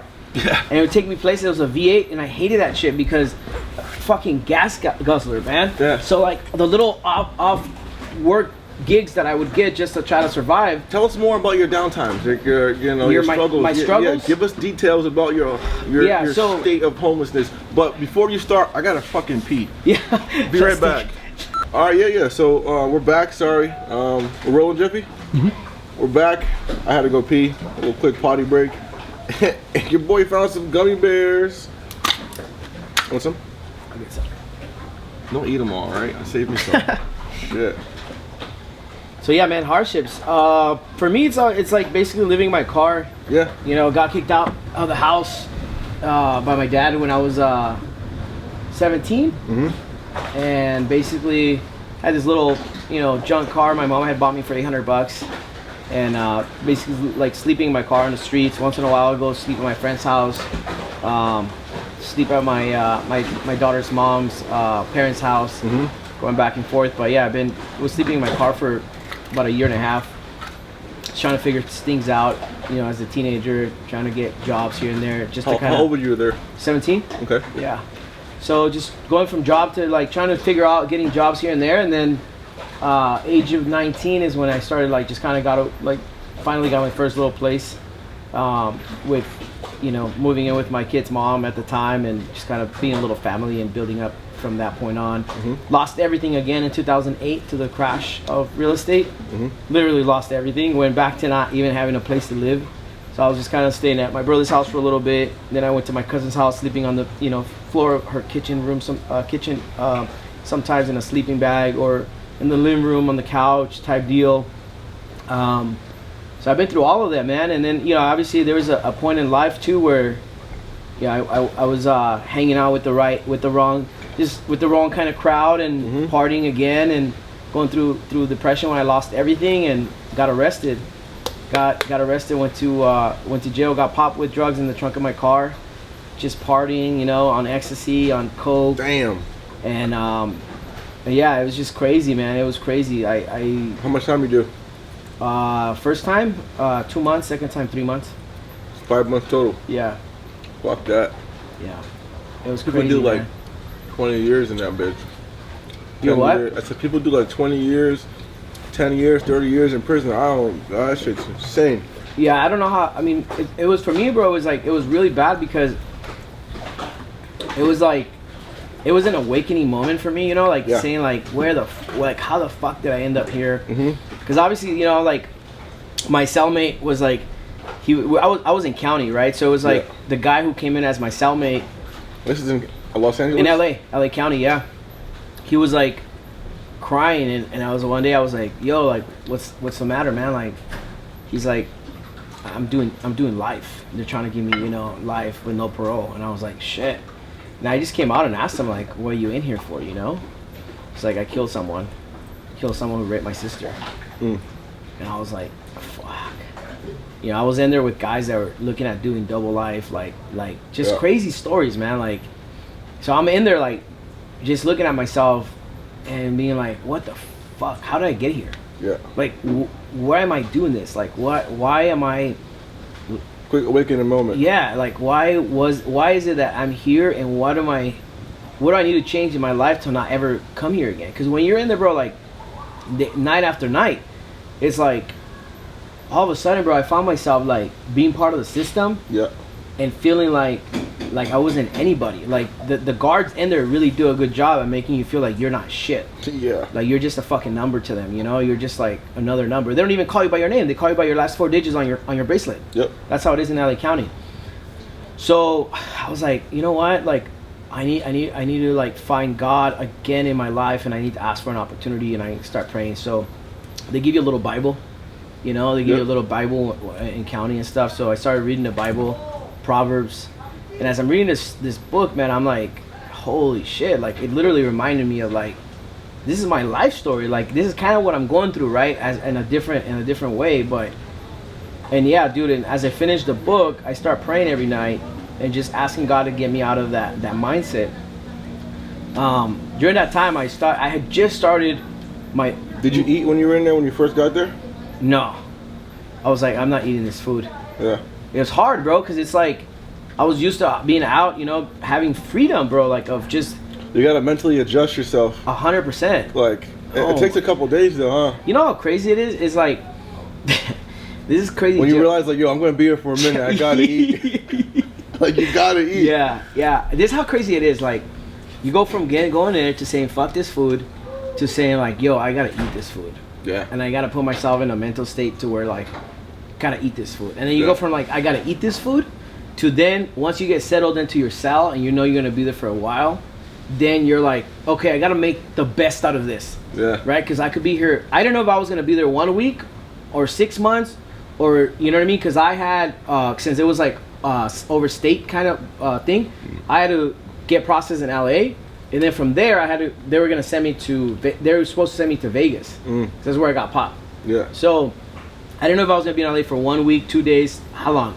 Anyways, after being there for a couple weeks, then at that point you start playing these, like, mental games with yourself. It's like, all right, I gotta make the best out of this. So I gotta figure out how to interact with individuals in here, but also not forget that I'm not, this is not my environment. Like, I'm not a criminal, right? Like, I am not that, you know? And so you gotta adjust yourself. And I start, like, I was really good at poker. So like, these dudes are just playing cards on the table every day, right? So I'm like, cool. Like, I go up to them and I'm like, yo, can I get in a game or what? So we go from that to, like, me beating everybody in poker every day. So then I became known as the fucking... Nobody wanted to play with me after a while, right? Because these dudes are just like, they're not real poker players. These guys are just playing for fun, and they're gambling soups. You know, like the currency in there is like food, soups, coffee, sugar, hair product. So whatever you got in your canteen, whatever you got, man, like, you bring it to the table, you're gonna gamble it. You know what I mean? Like, that's how they exchange currency in there. So I started doing that, and then they play this game, blackjack. But I just started getting kind of like making the best out of myself, but then also jumping a lot of calls, a lot of collect calls. And at the time, man, I was with this girl that was like my longest relationship, and, you know, she was by far, like, one of the people I respect to this day so much. Yeah. Because during those hard times, she was the one that, like, stayed behind and helping me still run the small business that I had started at the time. Yeah. So I spent a lot of time with her on the phone, literally 2-3 hours sometimes. You know, just going over, just talking about life and just, like, talking about the business. And she'd be like, hey, you got an email from this person. What do you want me to do with it? How do you want me to reply on your behalf and all that stuff? So she was, like, a real one who was there with me through everything, man. But yeah, I just kind of getting used to it, bro. Like, and then, all right, I'm getting fat. Yeah. Like, I'm eating a lot of freaking peanut butter jelly sandwiches. I'm eating a lot of fucking, you know, those top ramen soups. I don't know if you know what the top ramen soups are. Bro, we would get creative with those top ramen soups. Like, you gotta, listen, you gotta make the best of your situation. You get the best of everything, bro. Like, I remember this, the funniest thing in there was like, yo, you trying to pitch in for Chinese sweet and sour soup today or what?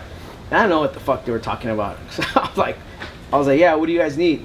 Do you have any soups on you? And I was like, yeah, cool, bring them over. So then what happened was a lot of the guys that were in our pod, we were all pitch in like 1 or 2 soups. Somebody else would pitch in something else. Somebody else would pitch in this, you know, and they would literally get creative with how they would make these soups. And they would put jelly to give it that little sweet flavor on the soups.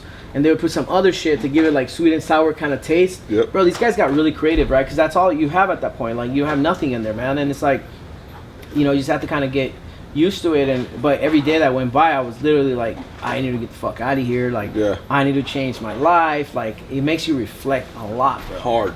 And the minute you come out, you know, because county jail, you don't get time to go out. Yeah. Like, you don't ever get fresh air. Yep. Right? So you're indoors 24/7 the whole time. Yep. So I remember... You get that couple hours out in the... Yeah, but it was indoor. Indoor, yeah. Yeah, it was like we got time like with the weights and like the basketball court thing. Yeah. But it was indoor, yeah. So you still couldn't breathe fresh air. Like it was all like a fucking window at the top that in lights every single fucking day. Basically a pet store animal at this point. Bro, it's crazy, man. Like I can't tell you, it was like one of the worst experiences in my life, and it made me reflect a lot on like what not to do and what to do.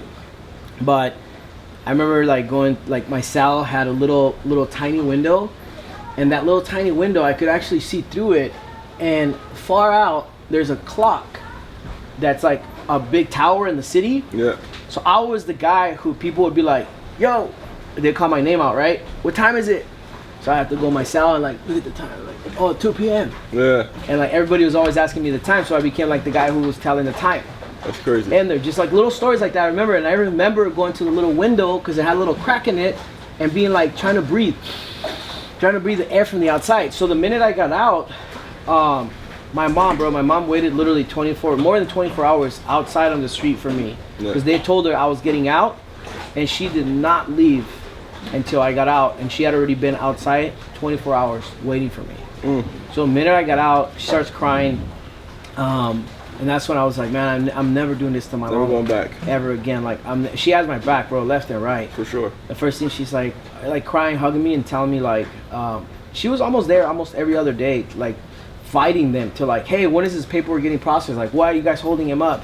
Yo, the court already said that you're supposed to be releasing him. Like every other day, bro, she was yelling at them like, non-stop, trying to fight for me, man. And even with the attorneys and everything, it was just whatever, like just really bad experience.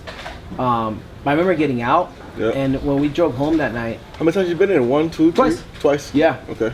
And it was for the same thing. Yeah. But the reason why I went back in there was because I violated my probation because I didn't show up to court.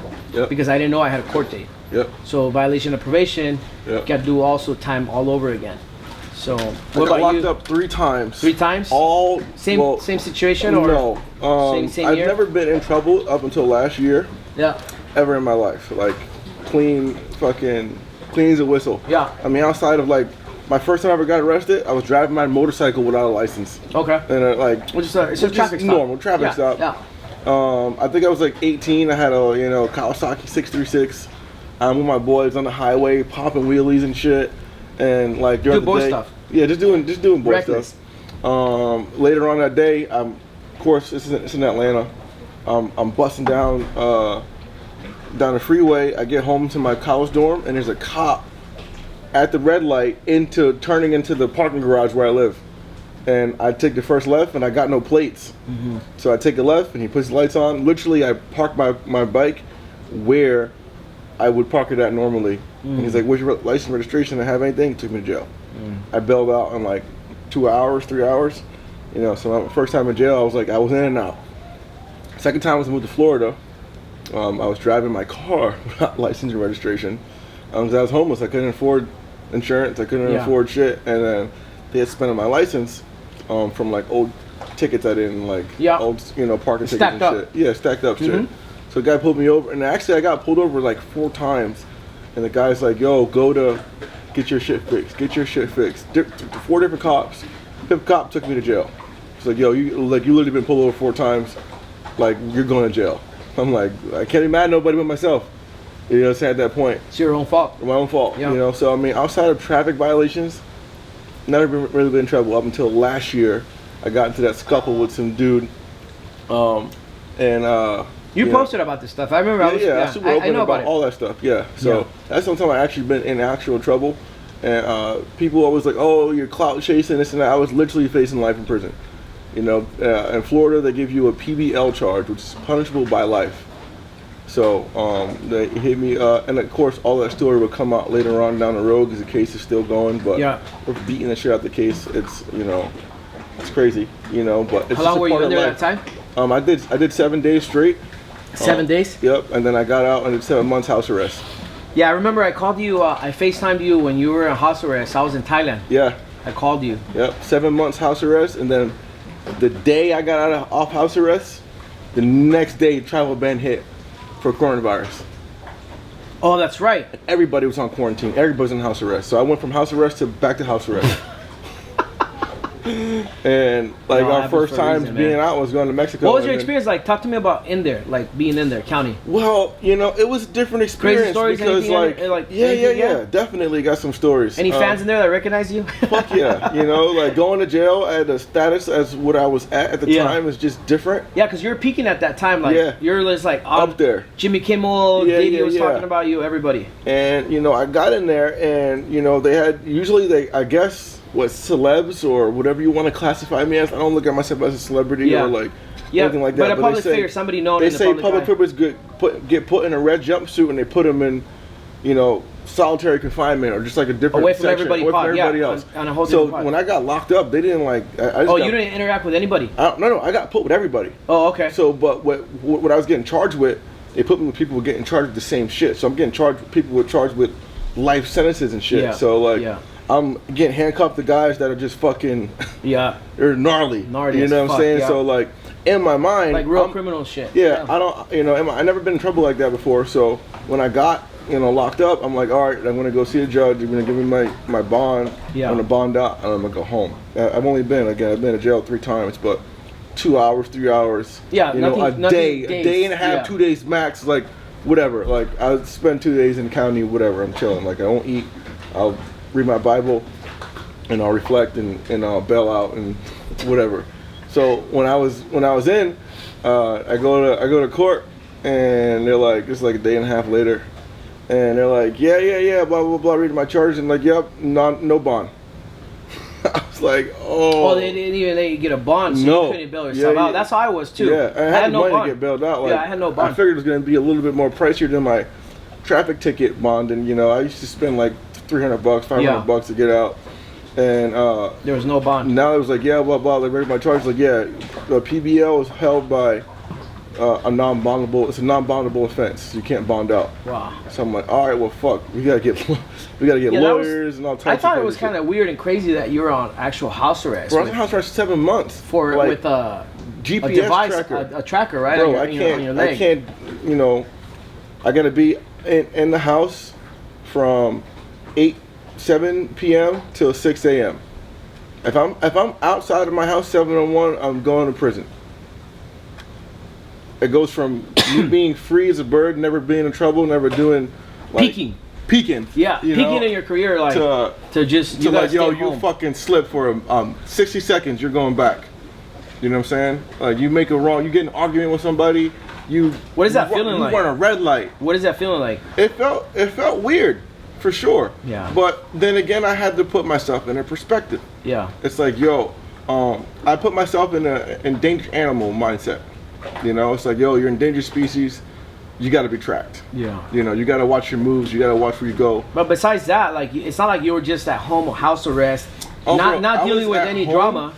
You were still dealing with drama, right? There's other dudes posting videos. Yeah. You came out on the news, like the local Miami news. Yeah. Talked about you. Ton of lies, ton of bullshit, and the stuff you just gotta swallow with it. You gotta eat it, and you gotta keep rolling with the punches. I remember you and I had a deep conversation. I was in Thailand that time about that, because I was like, I was feeling you, and I was feeling what you were going through, and you and I had already like kind of started building a friendship over time. And I remember giving you a little piece of advice. I didn't really understand the whole thing because at the time I was just like, "Yo, you gotta organize yourself. A lot of people won't. You gotta stay away." I told you gotta stay away from later on. Yeah. People will look at even this what we're talking about now and be like, "Yo, fuck this guy talking about." Right. They go do the research. They're not gonna be able to put the pieces together. Yeah. In due time, it'll show. Are you still working on that? Yeah. On telling the story? Yeah, for sure. I mean, again, I can't legally say shit right now because no, I'm just saying. The law. Yeah, we're just talking about the personal overall, emotion, feeling that you were going through. Yeah, I mean, I can explain all that stuff. Going through that moment in time, it's like you say, hey, like you say, back in the day, you're losing faith. Yeah. If anything, my faith was stronger. Interesting. At that time, because I've been through hardships before. Right. That was worse. I had lost my dad when I was a kid. You know what I'm saying? I was homeless at a point. You know what I'm saying? So like, I consider those my low times of like, damn, I can't get a lower feeling than me losing my closest loved one, like my mom and my dad. For sure. Those two of my rocks right there. So if I can survive that feeling, that emotional, that mental plunge, I can survive a lot of shit. You know what I'm saying? So, but you got to be careful what you say in that sense, because if you say, hey, I can handle a lot of shit, God's gonna test you. Mm-hmm. You know what I'm saying? So like, I got tested. Like, yo, you're gonna move to Florida. You don't got shit. You don't got a house. You don't got clothes. You don't got food. You don't got money. You know what I'm saying? Like, and I'm gonna give you the things you love the most. I had a pit bull and an anaconda, and a 1964 Impala with no registration, sleeping in the back. Damn. Wait, your anaconda was sleeping I had a fucking 10-foot anaconda. In the car? No, I would keep him at work, but at times okay. You bring him in the to car. Bring him in the car with me too. I thought you were sleeping with a dog in the car. No, I did. There were multiple nights. I literally had a duffel bag that I literally could not keep my clothes in. I threw the duffel bag out, and at night I took the anaconda out of the cage, put it in my duffel bag, and went to sleep in the car with my dog. That was your piece. My piece. I had my two best friends with me. That's great, My dog's name was Bam. My anaconda's name was Cable. Bam and Cable. Yeah, those are my dogs. Wow. Imagine sleeping in your car at night and your dog takes a diarrhea shit in the back seat and you can't clean it out. Part of life, part of being in that lifestyle. Yeah. But going back to the jail stuff, like, it just opened my eyes, man, to so much more. It also put me in a different mind state, It went from me being like, hey, I'm gonna bail out, whatever, to like, yo, you might be in here for a while, boy. Yeah. Like, click into survival mode. Do you feel like, because I felt like this with my struggles, you feel like whenever you go through those times, you come out way stronger? Way stronger, right? I got to tell it on my chest. What doesn't kill you only makes you stronger. Yeah, I feel the same way. Yeah, that's what I want to know how you feel like during that time. You knew you were just going to elevate to another level? I knew at the time it was definitely earth shaker. You know, like, all right, Mike, you need to get your shit together. You're one moment you're living your fucking best life, and then the next moment you're facing life in prison. Yeah. Like, insane different feelings. Not a lot of people can say, hey, I am at the top and like at the bottom, not even at the top of the world. Yeah. Because like, in a sense of how I was feeling for the past couple years, it's like I'm beyond the feeling of I've lived like for you 100 lives. That's what I'm saying though. For you it was different than for me, because for you you're already like, your career was already starting to peak. Mm-hmm. And that, so you're at the high peak, like highest, like at that time. Now you're at a better place, but you're at this place where, and now all of a sudden everything is like fucking also happening on the other side. For me, I had nothing when I went to jail. Yeah. So it was like, if I'm in here for 6 months or 12 months, I don't have nothing to look forward to outside. Yeah. So it wasn't like I was, FOMOing about anything outside. I just didn't want to fucking be in there. For you, it was like, shit, I'm facing life, and I have all of this going on right now. Did that ever cross your mind? What crossed my mind the most is going to sound crazy, going through all that shit. Yeah. Like knowing you're on the news, you can't defend yourself, and TMZ blasting you. The main 100% thing that was on my mind was my dogs. Really? Yep. My dog, my female. I had only 2 dogs at the time. Right before I went to jail, a week before I went to jail, my dog had 12 puppies.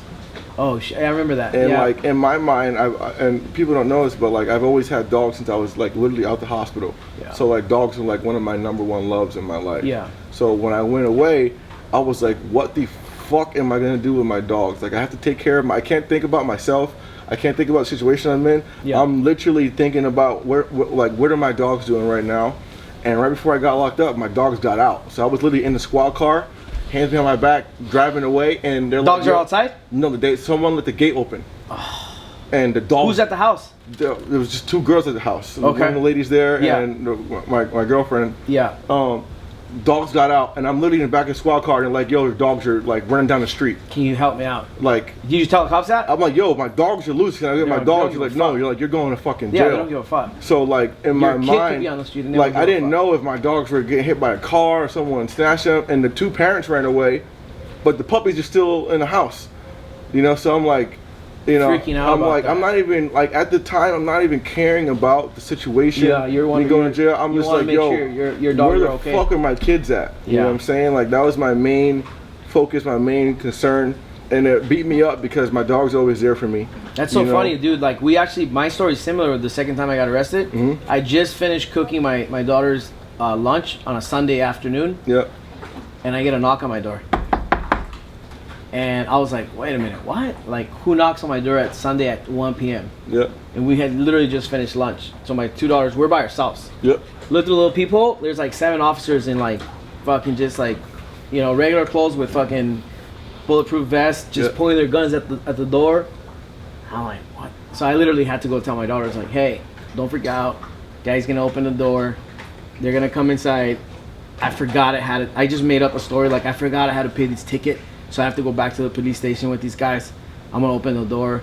So I actually, during the time, like they came in, they're like, do you have any firearms in the house? Do you have anything? I'm like, nope, everything's clear. Anybody else in the house? Just my 2 girls and me, and that's it. And they came in, but I actually had to call someone. They had to wait for someone to come in and get there before they took me out. So I feel you on that. Yeah, like, man. Worrying about your kids. It's just like, I left that day too, like feeling like, what are my girls thinking about me? Yeah. Seeing their dad get arrested. Yeah. You know, and like.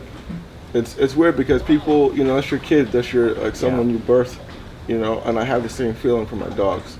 You know, like every animal that I have that is a part and you don't of know me, anything because you can't contact anyone. I can't contact after anyone. that. After you're in that patrol car, you can't contact anyone. Yeah, so even like, you know, at least for a while you can. You got to control your emotions in a sense, you know, because like my emotions are all over the place, and you get in there and everybody's on the phone. You're like, yo, give me the fucking phone. You know what I'm saying? But like, yo, you're in a different environment, boy. You can't tell someone give you the fucking phone. Yep. You know what I'm saying? Like, you wait your turn. Yep. You know, someone, and then I'm on the phone. This is my first experience too. One of my first experiences, I'm on the phone, and some dude walks up and he tells me give him the fucking phone. Oh wow. And like, literally, I just gave him this look like. You have no idea you're about to get rocked, your bro. shit up. Yeah. But like, then again, like. That's when devil's advocate plays. Yeah, it's you like, gotta balance it out. It's like, yo, focus, you know. So, dark time came, you know.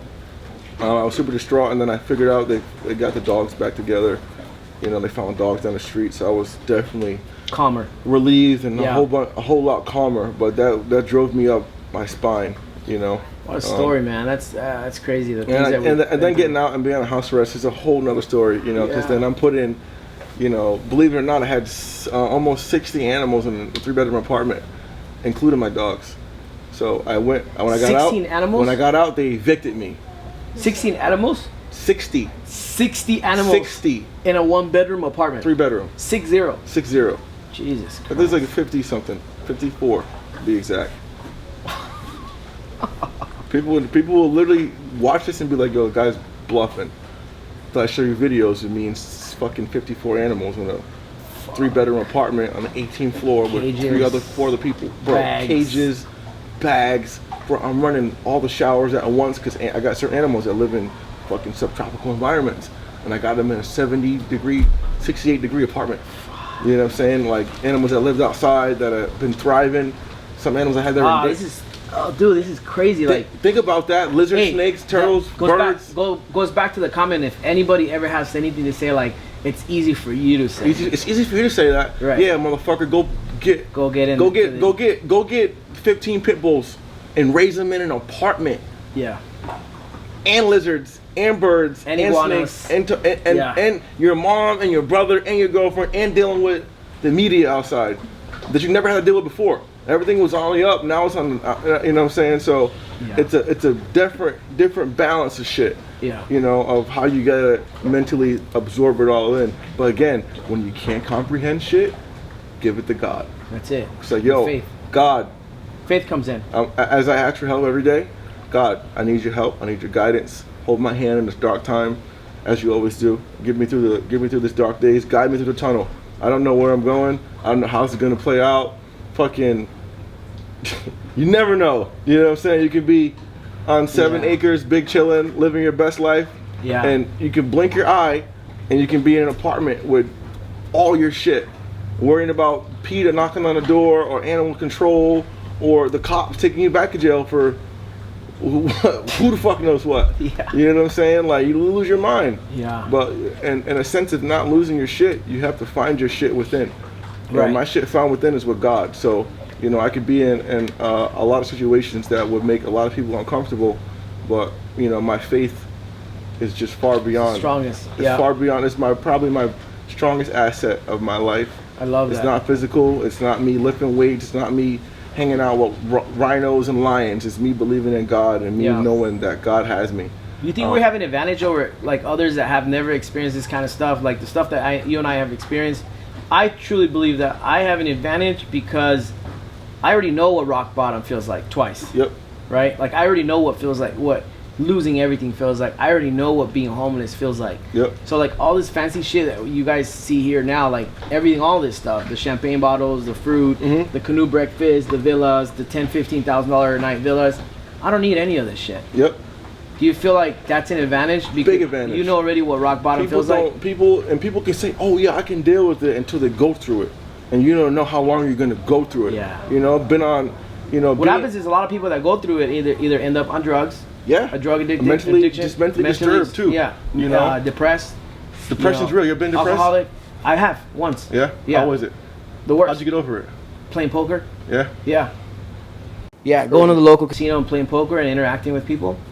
So it was like I literally didn't want to leave the house. I didn't want to be anywhere else. I didn't want to talk to anyone. I didn't want to interact with them. I felt like ashamed and embarrassed that I had lost everything, but I didn't understand what I was going through, and I didn't want to talk to anybody. So I just kind of like kept to myself for months on out, and then like crying myself to sleep. Nobody knew about this, but just crying myself to sleep and wondering and losing faith. Like I said, like going through that, and then what helped me out was like number one, like had $100 one time from doing something, and then like from doing like a quick gig for someone or something like that, and then I went to the casino and I just started like playing poker. You're just a natural bred money maker though. You're a natural bred. You know what though? But at the time when you're going through that, bro, like it's not just losing faith in God. You lose faith in yourself. And I was going through that. That's what put me in depression, is that I lost faith in myself. Once you get weak.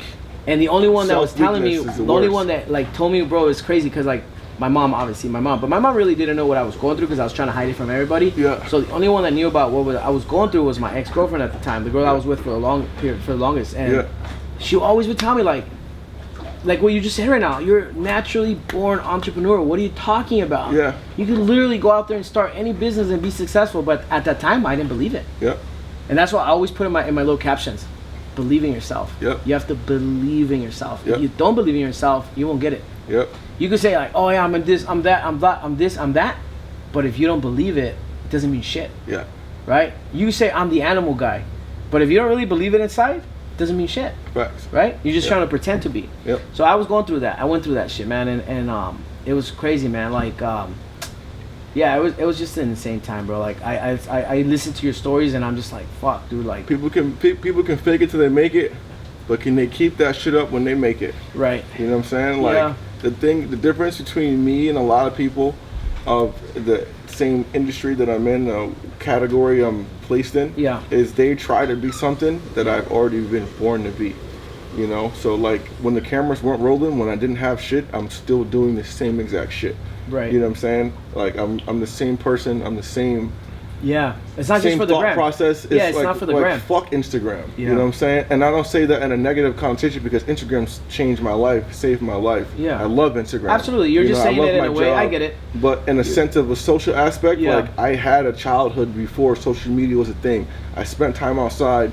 Catching salamanders, catching snakes, catching frogs, getting bit by shit, getting rashes. Yeah. You know what I'm saying? You're not doing it because you want to be cool. You're doing it because it's your life. Because I literally love it, and I don't know anything else to do. Yeah. You know, like if you take away animals from me, like I'm useless. Yeah. You know? I always tell myself too, like, you know, like if there was no Instagram, if there was no social media, I would still be an entrepreneur. I would still be doing what I do, just not at this level because obviously this social media helped me take this to a whole other level. I would still be a business owner. I would still be, you know, trying to go out there like, you know, like yourself. I think, you know, speaking of entrepreneurs, like you are yourself. You are an entrepreneur. Yep. You just don't think of yourself that way, but you are an entrepreneur. And the things that you're doing, the businesses that you're starting, everything that around, like I know a lot more than like most people know about your life, but like just like this right here itself, right? Yeah. It's a business in itself that you've created, just in the works, you know. That you've created, and it's like people don't understand. Like you can't just be. You have to be. What is it called? Like you have to be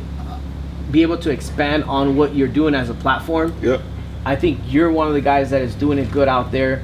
You got a YouTube channel, you got your Instagram, you got your TikTok, you got, you know, now the podcasting, and then you got your brands, you're working on bigger deals. First podcast, baby. First podcast, that's right, it's gonna blow up.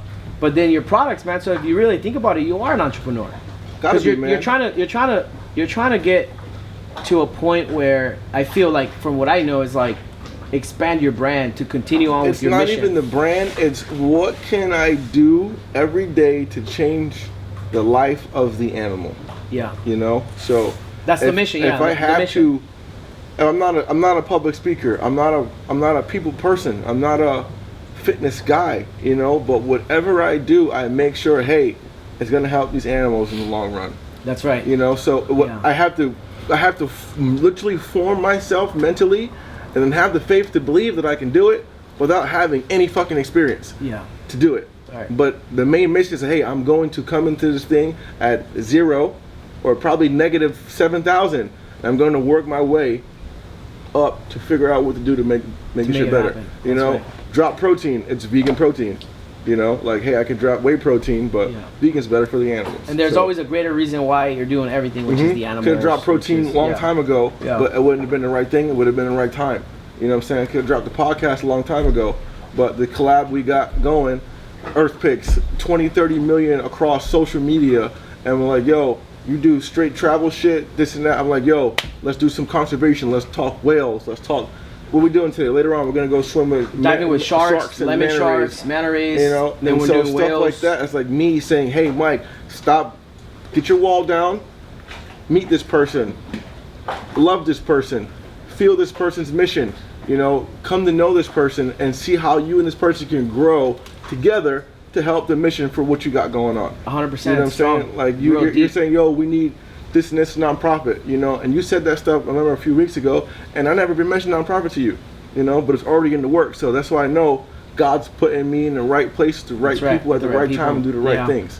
You know, you attract it though. I think it's not. It's breadcrumbs, it's man. attracting it, right? Like God's putting it in front of us. Yep. But I think it's because of the energy that we're putting out that we're attracting that. Likewise, I've always wanted to get out and use my platforms, you know, for, you know, bringing awareness of so many different topics of like, obviously conservation of oceans, you know, like we're literally killing our oceans, killing wildlife, killing marine life. Insane. By all this stuff. And now I feel like going on these trips with you is going to put me in a different place where I may be able to expand to being able to work with a lot of these NGOs that are out there. Like we're going to go work with Coral Gardens. They're doing amazing things out here for replanting coral and, you know, conservation of marine life. And if it wasn't like you coming on this trip, like I would have really not really thought about that. I would have been more on the travel end of it, like creating and inspiring people to get out and travel. Yep. So I'm actually glad that we're able to put together all this stuff, man, and be able to use our platforms combined to, you know, the collaboration 30 aspect, million man. people, and just being like, dude, let's go out there and get it together. And it only keeps trickling down. It keeps trickling down. Yeah. As time goes on, I'm pretty sure me and you hop on a podcast and episode 100, you know, and think 10 back years of this from now, time. and be like, yo, remember we was in board talking about this stuff? Look what we're doing now, God willing, you know. So it's a blessing, man. Let's switch topics though, and hit into let's go to advice to the youth. Advice to the youth to uplift, inspire, and our heroes. Who's your hero? My mom. Your mom. My mom, bro. Like if I can mention anybody in my life. Shout out to all the moms out there. Mom has always been like my hero, but I've now more than ever realized it as I got older, that she's actually the reason why I'm here. Yeah. Not literally here because she gave me life, but she is literally the reason why I have these opportunities. Yep. She is literally like, you ever think about like I know it's crazy to say this now, but like if I could meet a perfect woman to spend the rest of my life with, I want her to have my the qualities that my mom has. Yeah. Bro, this woman would get up, not anymore, but would get up 5 in the morning, start cooking breakfast for all of us. Yep. Clean the Clockwork. house. Never missed a day. Never missed a day. Be in traffic for almost 2 hours to go clean houses. All for her babies. All for her babies. To go clean houses, bro, for 10 hours a day. And still come back home. Another 2 hours of traffic. And still cook and wash our clothes. And make sure that we're ready for school the next day. And do all of this, right? Yep. She is literally like a super fucking woman, bro. Like, Yep. you know, to this day, like, obviously I've not yet to meet another woman that is like that. Yep. And I think about it, I always ask her, like, where did you get all this strength from? Like, to be able to do that and only sleep like 5 hours. Yeah. You know, she's like, you For guys, my women love. are impressive. Impressive, man. Like, Right? the pain that they go through for us, and you know, I mean, think about it, right? Like, all of us here, like, we come from a woman. Yeah. You know what I mean? Like, how beautiful is We're that? part of Mother Nature. Yeah. Mother Earth. So she's my You hero. know? I mean, hands down, bro. Like, and I also have, obviously, like, there's other people I look up to. Yep. You know, on the outside, like Elon Musk and, you know, Mark Cuban and a few other cats out there, especially Elon Musk, because I think that, like, Elon has basically come in and, like, I feel in a way, if you really look at, like, what he's about, Yeah. he's literally sacrificing his. He could be out there chilling right now. He never has to work a day in the life ever again. Yep. He could be literally. He could have 100 homes in 100 different countries. Yep. Going in his private jet, hanging out, being here, Bora Bora, hanging out, raising his kids with his family, chilling, never having to work in the life. But this guy works 16 hours a day sometimes. And why is he doing it? It's not for money. Yeah. He is literally trying to change the world. Like, he is literally trying to put a community. He's literally trying to put a community in Mars. Yeah. You know, by That 20, shit's insane. 2050, or, you know, because he literally wants to, like, People change. can't comprehend that. No, it's crazy, bro. Like, it's like movie type shit. Yeah, right? yeah. And so when I think about that, it's like, I think about, like, individuals like that are doing that kind of stuff when they could literally just be hanging out and chilling all day, not ever having to work a day in his life ever again. You know, he took every penny he ever had when Tesla was gonna go bankrupt, when SpaceX was about to go bankrupt, when everything was about to go under. He took all the money he had and put it into his companies and said, this is my mission. Same with what you're doing, same with what I'm doing. This is my mission, and I'm gonna either do it or die trying. Yep. And that is it. And there's very few individuals in the world that are like that. So, you know, number one, my mom. Number two, Elon Musk, and obviously other guys like Mark Cuban, who got a chance to work with and meet as well. Not meet in person, but interact with on email and text message and whatnot. That's impressive. What about you, man? Who's your hero? Number one. I'd say number one hero pound for pound would be Steve Irwin for sure. Steve Irwin? Yeah. The animal, absolutely. the OG animal guy. The OG animal guy. Yeah. You know, he's like, you know, funny story. Probably one of my buddies, definitely will tell you too. I went to Australia. This is how much this guy's my hero. Did you ever meet him? Never met him. Okay. Never. I wish I did. But this guy's such my hero. I went to Australia, and he passed away in 06. Yep. Yeah, passed away in 06. So he's passed away what, 14 years ago? Yeah, 14 years ago. You went to his grave? Yo, no. No? I wish I could. Okay. I went to Australia though, and there was a couple Australians bad mouthing Steve Irwin. I had a Steve Irwin shirt on, and I was like literally ready to punch them in the fucking face. I was like, yo, how dare, like, I've never ever heard someone disrespect the man himself. Yeah. You know, so I'm just like, oh, fucking, yo, what you just say about watch your fucking mouth? You know, it's like, it's my hero you're talking about, boy. Yeah, that's right. that's the man. That's You better, like, yeah, it would better be like, watch your next words, pal. It'd be like somebody talking like that about my mom. Exactly. Oh You my know, God, like sound like, yo, your next words better be choosing wisely. Yeah. You know, and they're like, what the fuck's wrong with this What guy? about Steve? I know he's the original, like, Just passion, money man. You guy. know, like I mean, you know, animal guy. Everybody, like, you know, from a kid from the hood, you think, you know, I want to be like Michael Jordan or like, Right. you know, of course, I see those people Athletes and I'm and like, whatnot. yo, that's supreme greatness I want to achieve. You know, Yeah. I want to study those people, observe those people, and see what they did to get to where they had to go. Yeah.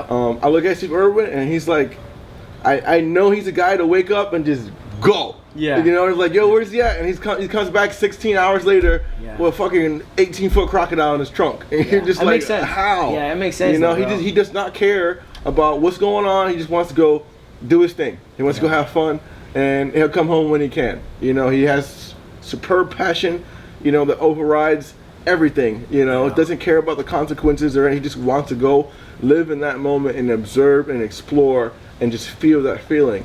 You know, and I saw something like that and I could relate, but I saw it watching old school Tarzann movies Yeah. Like I said, my great grandma's born in 1932, so she'd sit at home all day, super Christian woman, and watch this black and white shit on her TV. Yeah. And I'm just like, yo, what are you watching? You know. So one day I sat down and watched with her, and I saw the old school Tarzan movie. Okay.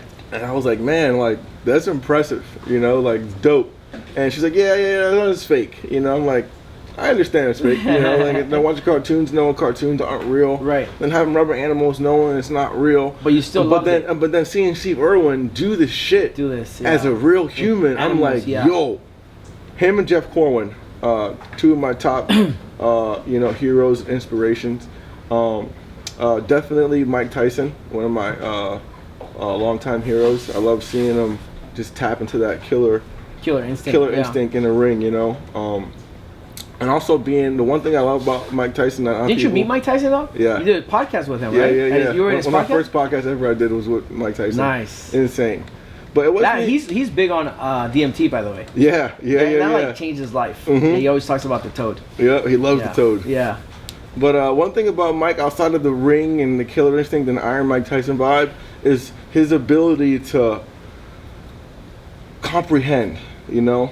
When he had that time with Customato, his youth life, he was able to absorb and comprehend everything someone else told him, and it was he absorbed it in a different way. Yeah. You know, where he almost became, you know, the thoughts in the mental aspect. He became the conqueror he read about. He became the gladiator, you know, the mythical creature that people once thought existed. He became that, and it showed, and I like it because it shows us how in depth we can get with our mental and put it in our body and become that. You know? Somebody told me a story about before all this social media stuff, right? Before everyone had access to people's lives on social media. Mm-hmm. We were talking about Mike Tyson one day, and he was dating this girl that I knew, and her friend got a chance to meeting him one time, and she was like, no, you don't get it. Like, this dude is fucking smart. Like Mike Tyson, and this is before, like, I'm telling you, like, this is before we had access to his life, to who he is, right? Like, before we could even read about him, he was just on the news as this fucking the best fighter in the world, and everything you saw in the news about this guy biting somebody's ear off, or you know, domestic violence, or the fact that he got fined for having tigers or some shit, like crazy stuff that this guy would do, right? Before that's all you used to hear about him.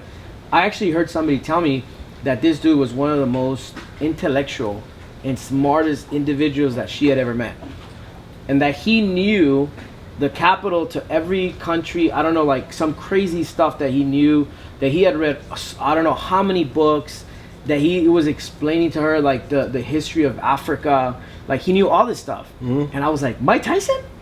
I was like, the beast, the warrior, the fucking legend, the guy that everybody thinks is just this like fucking, you know, gladiator killer instinct guy. She was like, no, like, he has a soft side to him. Soft, well-spoken. And then later on it came out, and like I was able to get, you know, see him on podcasts and interviews where he's really talking about his past, crying and stuff, and I was like, whoa, like it's the that, truth. It's the truth. You know, so I could see why he would be definitely your hero, man. Definitely. Hold on, let me make sure this. Stop. We're back on. But yeah, man, definitely, you know, definitely one of my heroes for sure. Also too, you know, outside of having other aspirations and heroes from back in the day, one of my modern day heroes in the flesh that I can able to, you know, it's a weird thing, you know, to be able to. You can have heroes, but they're so far away. Right. You know, it's just a figment in your imagination. One of my actual heroes is Jay Alvarez. You know, seeing, watching something. I never watched something outside of a Steve Irwin and a like a, you know, Tarzan film to get me going. You know, so I remember watching the old school Jay Alvarez video and being like, I want to live my life like that. I want to be that, for whatever that feeling that he just put inside from a movie or creative standpoint. I want to do that in my life every day, but in my own twist of animals. So, you know, when I remember watching these things and being like, is that where the inspirational Sendy That's vibes. where social media came Is that from. where no? Is that where Sendy vibes comes from? Oh yeah. Oh yeah. You want to tell everybody about Sendy vibes? People don't know how to vibes? send the vibes. They don't know about that. Full sense type of stuff. Yeah, but I just full send, man. You know, watching someone full send on life like that really was like, damn. I want to full send like that. I get it though, because I came out here and I was like, I'm looking at you guys do this shit, man, and I'm like, I'm scared of heights. And now, after coming on this trip with you guys and getting involved with like Sendy vibes type stuff, these guys jumping out of planes. I'm getting back, and I'm gonna get my skydiving license. Got to. I'm getting back, and like before the end of the trip, I'm gonna do a backflip. Oh, 100%. And we're gonna film it. I will throw you off the fucking bridge if I have to. We're gonna do a backflip. We're gonna do some Sendy vibes, and I've never done any of that stuff because I'm scared of diving. I'm scared of like any of that kind of stuff that puts my life mentally at risk. I don't want to do it. Yeah. But I want to break through that because like I'm sure like when you saw Jay Alvarez doing that, and then the other day I saw with Jeff catching you on that video where you just like jump over the thing and you just slowly go over and dive into the water. I'm like, that's why I jumped over that. Relax. And I hurt my leg. I was like, boom, and I fell on my ass. But I get it, man. Like it definitely inspires you. Yeah. And definitely you were just one of my biggest inspirations. Yeah, Jay Alvarez is badass. For sure, man. Yeah. Love that guy, one man. Of the originals too, by the way. Yeah, and that's another thing, is original. It's not a copy, not a carbon copy, not a OG, copy. real He's dude. OG, man, you know. Someone that dropped out of fucking like 8th grade, dropped out of middle school, you know, like. There's a lot of us, a lot of us out there, dude, that are like that. I think you should definitely have Jay on a podcast. Oh yeah, me and him. I would love to hear this story, man. I would love to hear the hardship stories that he went through. A lot of people don't see that, man. He's a special person, man. To it. Special person. He doesn't have a big circle, but he has a massive heart. He's definitely intellectual. Is he coming out here, or is he gonna be? No, he was gonna come out here. Okay. But I think he's in Miami right now. Oh, okay. Yeah, he's chilling. He's getting ready to go to Mexico soon. Dope. A bunch of trips and stuff. But it's cool to be able to literally live on the other side of Earth and never meet a person, and only see their stuff on YouTube. And then you meet them. And then not only meet them, but just straight like our first trip ever was to Bora Bora. Yeah. My first time ever really hanging out with Jay Alvarez was literally like, yo. Imagine I had to call him like, yo, you want to go to Bora Bora? Yeah. It's like, all right, I got you a flight. Just go to the airport in like 2 hours. Yeah. Or we're gonna fly PJ to Bora Bora. Yeah. To go just crazy. Chill. I know I'm that like, feeling. Fuck yeah. You know, like. I know that feeling. Yeah. It's the best, man. I'm grateful to have friends like that, man. I just like don't want nothing from you. Just want to vibe and learn more and just grow together. You know, so it's cool. What's next? Our next topic is. We gotta give some advice to the youth and uplift and inspire. Uplifting youth and heroes. I think like for me personally, the advice that I give out to the youth and like Jeff was saying yesterday, if you could go back now to when you were 15, 16, 17 or 18 or even 20, like what advice will you give yourself? That's the same advice that I would give to everybody like who's that age right now listening to us. It's just listen, like don't overcomplicate things, don't overthink things. Everything in life is going to happen the way it's supposed to happen. Yep. And as long as you focus on the end goal being happiness, right? And not money, because you and I talked about this and we both agreed on this, right? Yep. The end goal is not money. The end goal is freedom. The end goal is happiness. The end goal is love. That's truly what every human is searching for. Yep. Young kids may look at Bora Bora and they right away their comments on some of my stuff is like, I'm too poor. I'm too poor. Pora. I'm too poor, right? Pora. I can't afford it. Oh, you're rich. So like most people, the younger generation always takes it to money. Yep. But the way that I've been able to get here to Bora Bora it was to follow my passion. Yep. All right. Of traveling so far and figuring out like that was really my true calling and my passion, and then figuring out, okay, how do I build a business around this? Yep. How do I build a business around travel? How do I make it so that every day when I wake up, I'm in a different country building a business, right? So if you're, for example, animals, well, you can still travel and do animal content and bring awareness. Yep. And bring brands that are looking to bring that awareness to animals, right? Yep. So you may get hired from a nonprofit who's doing a ton of work with, whales. Yep. And they might fly you out there. Well, guess what? Now you're traveling, you're getting paid, and you're bringing awareness, which is all part of your mission. Yep. So you're building a business around that. So that would be my advice to my 15, 18, 20-year-old version is just focus on happiness before money. And it's not easy for us to just say that now. It truly is the truth. It's like, I feel like if I would have just focused on the end goal being freedom, happiness, and love, I would have gotten here a lot faster. Yeah. But what did I do? I focused on money for a long period of time. In my 20s, all I focused was on making money. Mm-hmm. How do I make money? How do I make money? How do I make money? And that was my whole energy, bro. Like, and that's why it took me so long to get here. Yep. But if I would have been like, okay, how can I be happy? How can I find freedom of being happy every day? Even if I don't have a lot of money, how can I build my life around this dream that I've always had, of whatever that may be? Yep. So that's like real simple, hard advice. What about you? Like, what would you tell your 18-year-old self? Be yourself. Be 100% yourself. Just like I said, I had aspirations and heroes. I loved them because they gave me a feeling. They gave me a start. But I never said, hey, I want to be exactly Steve Irwin. I wanted to be exactly Jeff Corwin. I want to be Mike Tyson. I want to be JL. I don't want to be those guys. Right. I want to be myself. Yeah. You know? They just inspired you. They just inspired me. Yeah. You know? So look at yourself in the mirror and say, hey, you're your own hero. Yeah, but Steve Irwin can't save me. Jeff Corwin ain't going to save me. Jay ain't going to save me. Mike Tyson ain't going to save me. You're going to save yourself. That's right. You know what I'm saying? You got to be your own hero. You got to save your own day. You got to make sure your planet, you're your own Avenger. You know, you got to be yourself. And the only way you're going to be happy in life is being 100% transparently yourself, being who you are, knowing who you are, getting comfortable in your own skin. Getting comfortable in your own skin. I get it. You know, you know, people always ask, what is my daily motivating factors? It's, hey, I am Mike Holston. I know who I am. I knew who I was when I was a kid.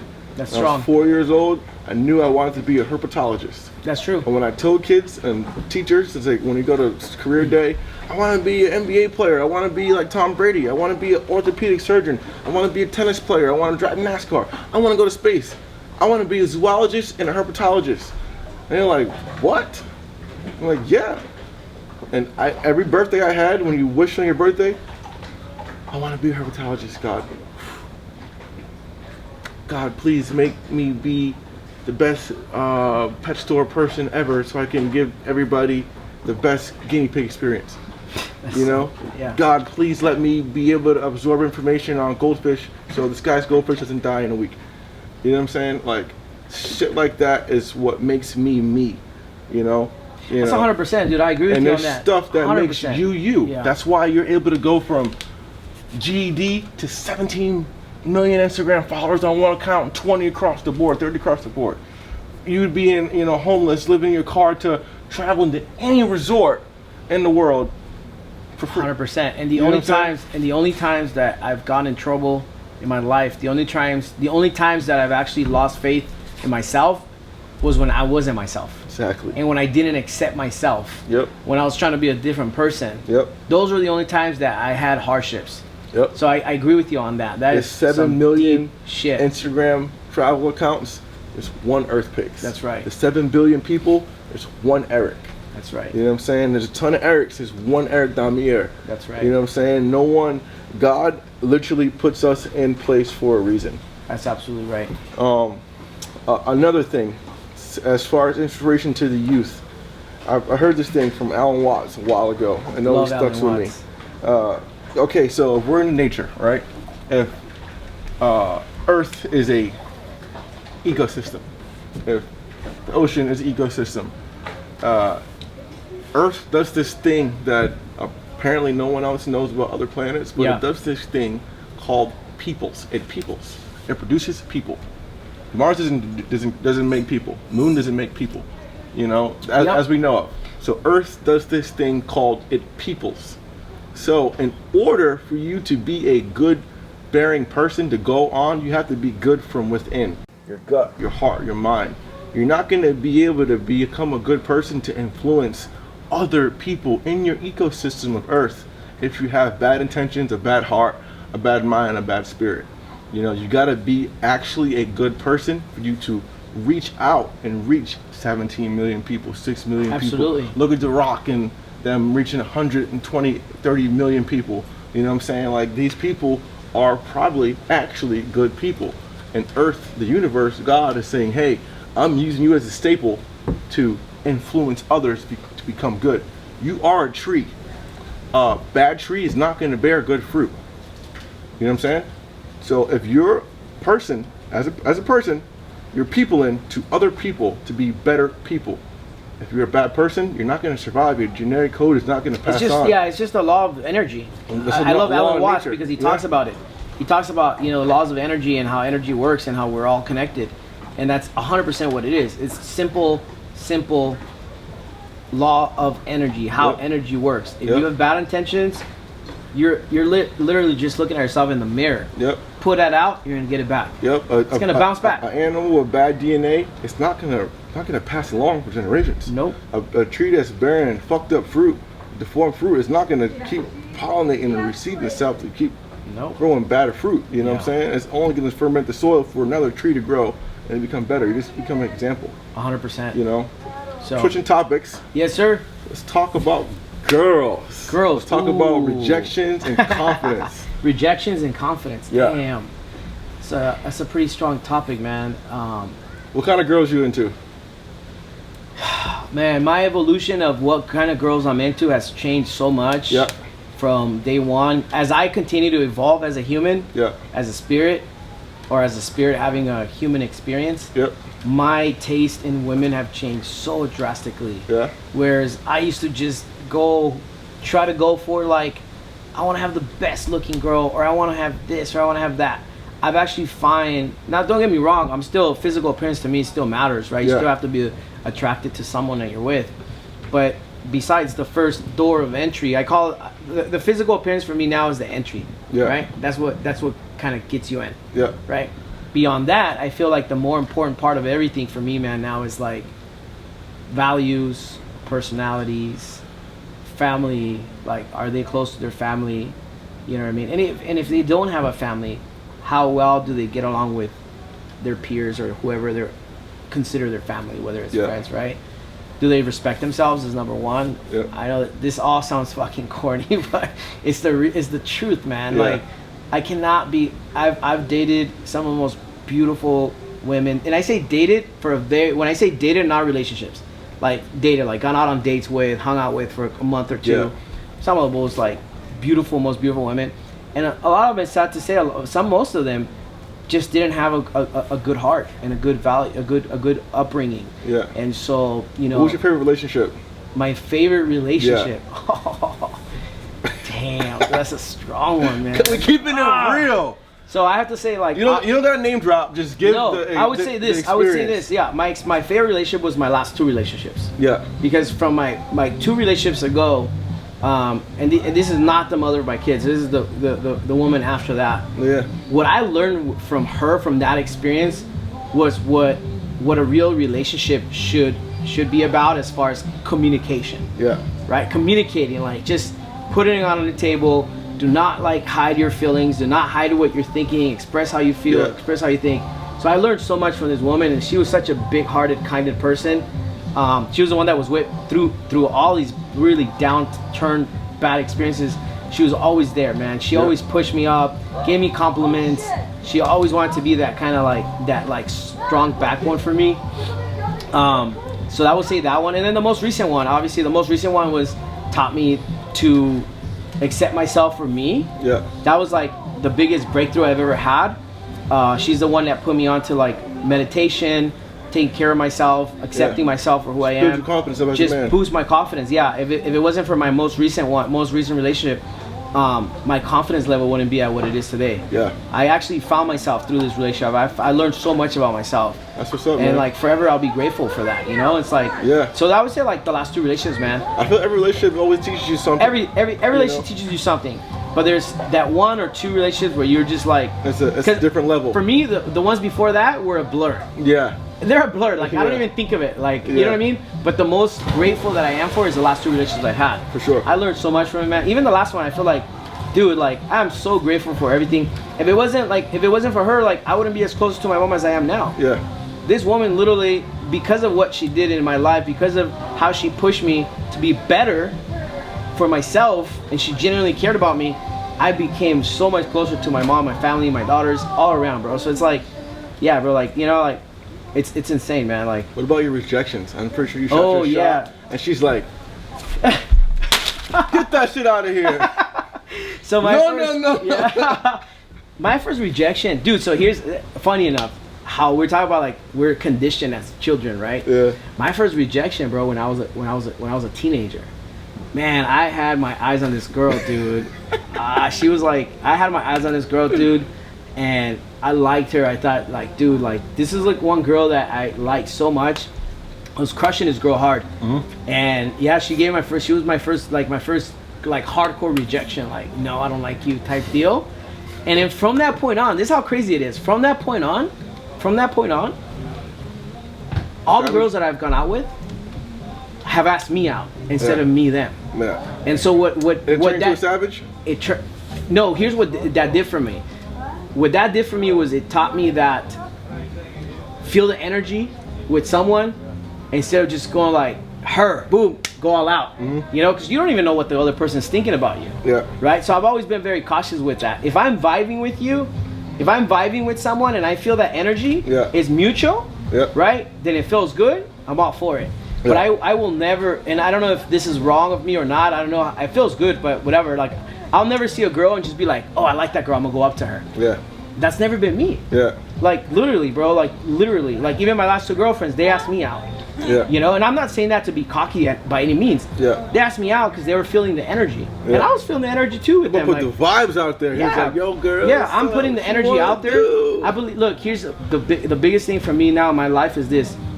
And I love this because I've been writing this quote like a lot lately. Yep. Even just thinking about it, I took a note of it, and it says, don't ever chase the cat. Get what the cat wants. You're an animal guy, so you're gonna relate to this. Yeah. Get what the cat wants, and the cat will come to you. Yep. And for me, I translate it to attraction, right? The law of attraction. Dude, don't worry about. And I had a relationship coach for a while, you know, and my best friend even told me this thing like, don't worry about going out and chasing women, dude. Worry about yourself. Yep.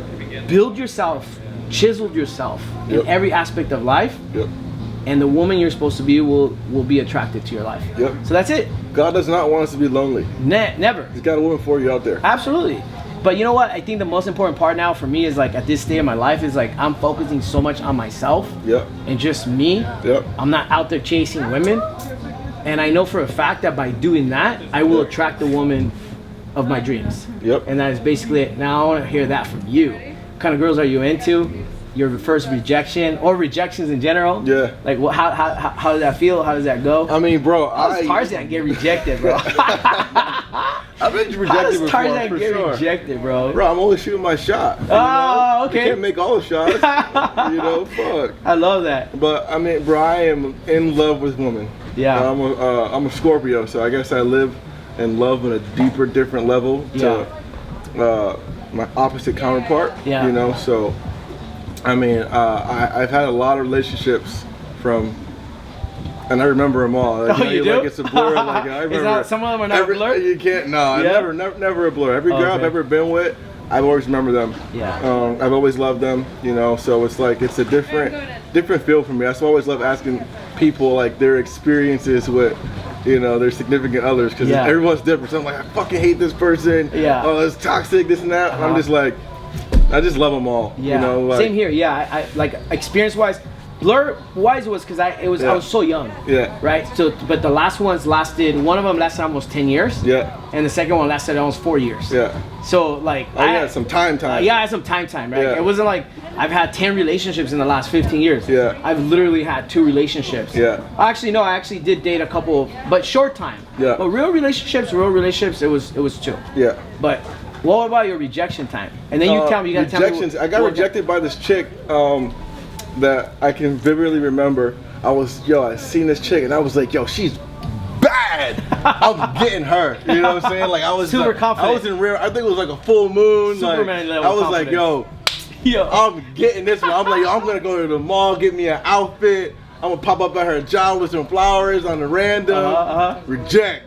Whoa. Reject. How did it happen? I'm like, yo, what I gotta do? What you want me to do? Man, you know? we naturally don't like to hear no. Yeah. I mean, everybody. And it wasn't even like a no. It was like we were cool. You know what I'm saying? But like, she was like, I don't like you like that. Nah, she was just playing hard to get. Was she though? Yeah. How though? And I don't know, man. It was just, I guess we was like, I wouldn't consider it friends because like she was feeling me at first. So I was like, oh shit, like. Okay. But was it more on a friendship level feeling you or mostly? Nah, it was like some like yeah, like chemistry. Yo, you cute. Let's like let's vibe one of these nights when I got the free crib. So I was going off with like shit, free crib vibes. Yeah. I know what them text messages meant. You know what I'm saying? Yeah. Meant and sound like. So I was playing that vibe, and then like as we got like 2-3 weeks in, I caught a different vibe, and I'm just like, yo, Shorty's trying to put me in a friend zone. Like, I'm like, I had to like literally like, yeah. Am I in a friend zone right now? Did she just slide me? Did she just call me bruh?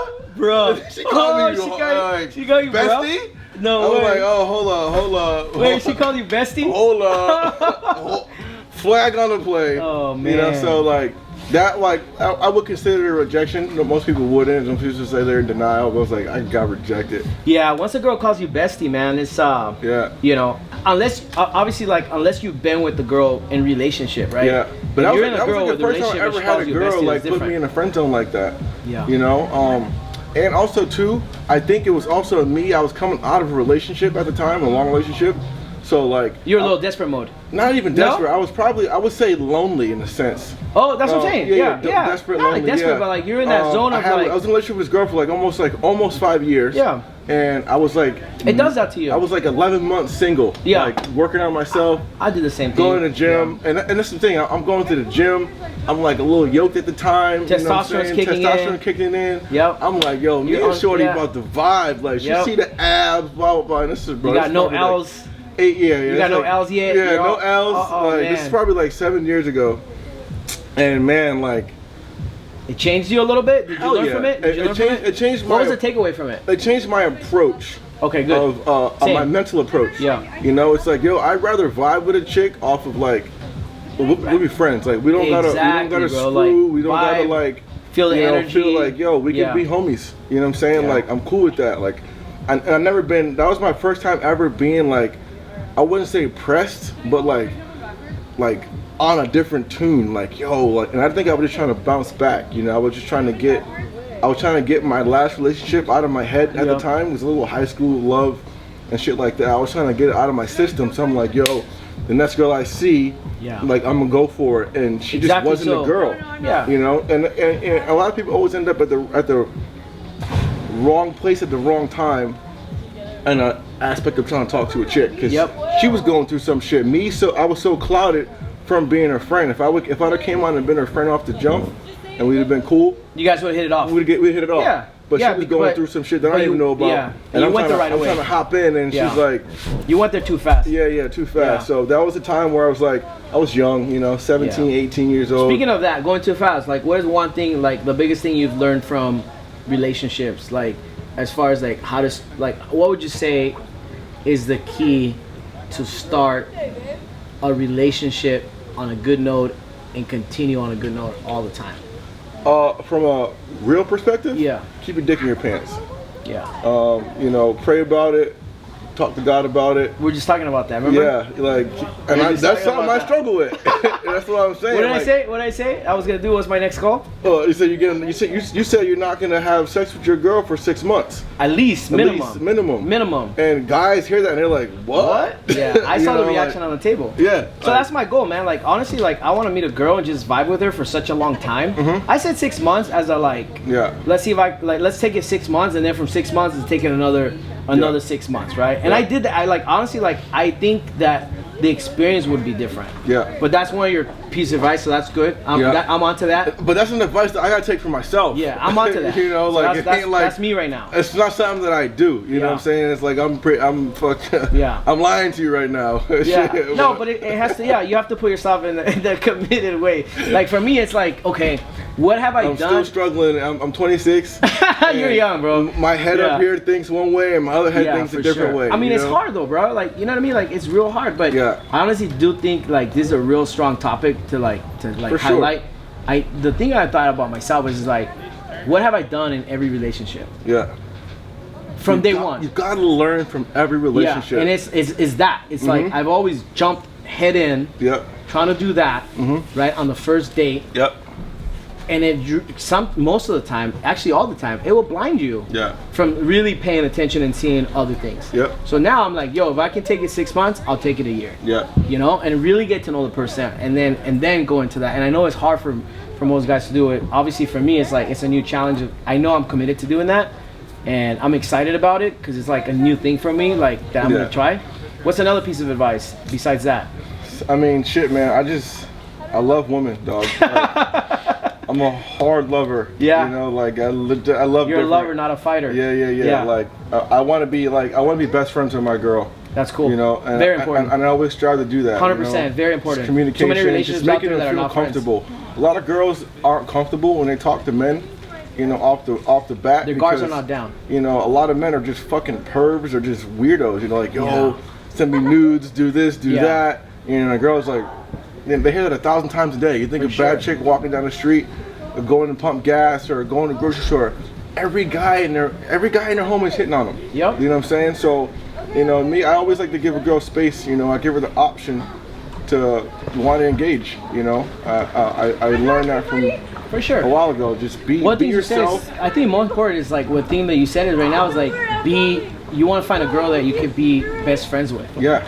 Bro, like that's the ultimate goal for me. It's like if I can find a girl, if I can meet a girl, not find, I don't want to use that word. If I attract the right woman in my life, I want to see that I can actually be friends with her. Every girl I've had a standard friendship with, nothing intimate in the beginning, whether it was the longer it went of us being friends and then we ended up just being friends only, or we, you know, fuck around and did our thing, it always turned out better. Right. You know, and even like we can be friends, we can do our thing, and that shit may work, it may not work, but we can always say, yo, at least we're still friends. Exactly. You know what I'm saying? At least we can still be besties. Yep. And that's the best thing, man. Like, I like to have the mental consciousness of I can call up one of my exes, and I could be in a relationship, different one. They could be in a relationship, different one. They answer the phone, we'll talk, we'll vibe out. For sure. And it's nothing like, hey, I love you, I miss you. Like, same. Let's meet up again. It's like, yo, I'm happy you're doing good. I'm proud of you. Same. Like, just checking in with you, making sure you're straight. Like,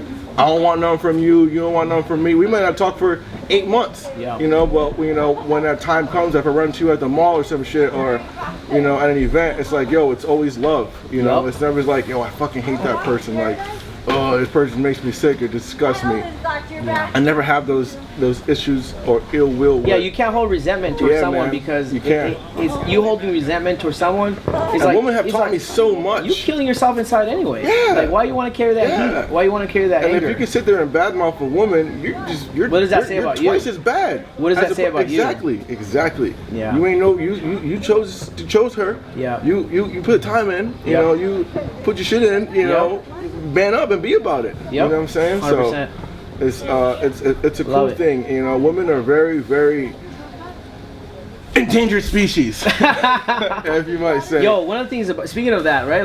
Like one of the things I learned through one of my ayahuasca experiences, and then this is what I was just talking to my friend today. You know, I've known this girl since I was in Guatemala, since I was literally 5. Like, we used to go to her house because her family had a pool. Yeah. Right. So we used to go to. So we've known each other for that long, and then we hung out again when I was like 12. She has kids now, has a family. I was talking to her today, and I was like, you know what? Like, one of the things I learned through my experience in my last relationship, and my previous relationships, is like protecting a woman's feelings and heart. Like, a lot of men don't really aspire to do that. Like, a lot of men go through life and just like. But it's like, bro, like, how can you not? You said women are an endangered species. So what do you do for endangered species? You protect them. You protect them, right? Protect them. And people always say, like, you can't just like, oh, I'm going to beat this person up that's looking at you the wrong way. You know, like, the protection comes from a mental state. For sure. You know, a honesty, confident communication. state. You know what I'm saying? Like, and I don't know if it's just me as a person, or what every woman that I've been blessed to share my time with and share their time with, they all have daddy issues. You know what I'm saying? A lot of them, bro. Not a lot of them. Every single guy I've been with have severe daddy issues. You know, and it's like, damn, you're gonna be another fucking bad taste of a male in her mouth. Absolutely. Not from a physical aspect, just like, you know, they don't, like, you gotta be different. You gotta, For sure. you gotta, and that's just me being a observer and a lover all in one. Like, 100%. I want to know how I can help the confidence, the mold of my woman to say, hey, you don't need me. You don't need your daddy. You're a queen. Right. You know what I'm saying? Like, take who you are, take your energy, the power you have, and go out. You know, so I'll give you an example. I'm not gonna name drop because I don't wanna, you know, the chicks I used to deal with, they got relationships now, so I'm not gonna put them on the spot. But somebody. But this one chick I was with, one of my favorite relationships ever. We were together and as friends in high school, and then we met up later on as we were out of college. She was getting ready. She was going through college, becoming a nurse, and I was in the beginning stages of going. And I was in the last part of working for somebody else, into telling my significant other, like, yo, I want to be, you know, I want to really get out there and be me. You know what I'm saying? And she's like, I want to be a nurse. Like, I want to go to nursing school. I want to crush all my tests. I want to be an A1 student, and I want to go out there and save lives. And I'm like, yo, I want to travel the world, and I want to go save animals' lives. You know? And she's like, all right, you really want to do that? I'm like, yeah. She's like, I said, you really want to be a nurse? She's like, yeah. She's like, all right, I'm going to nursing school. We're breaking up. I'm going to go to nursing school, and you're going to go be Tarzann. And I'm like, well, why we got to break up? You know, it's like, why can't we just do it together? And support each other. You know, so like, and that was the first time I ever had a breakup. Yeah. That wasn't a bad breakup. You know, it wasn't like someone fucked up or there was something wrong where we just said, yo. It was more so of like, yo, let's leave each other and go get focused, like literally for each other. Yep. And, you know, spread your wings and fly. Yeah. And, you know, at the beginning, at the first year, I held resentment towards her of like, yo, this chick's like, fuck you. You left.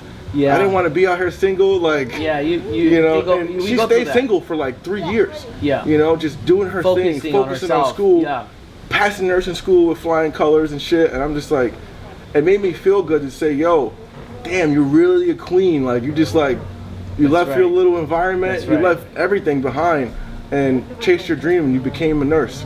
You know, it only inspired me to want to go out and chase my dreams and become who I want to be. You know what I'm saying? Deep. So it was cool, and it just goes back from what you can learn from women. Yeah. You know, I'm a big lover of women. For sure. I love Mother Earth. Mother Earth, everything out there on the ocean and the sky is woman-made.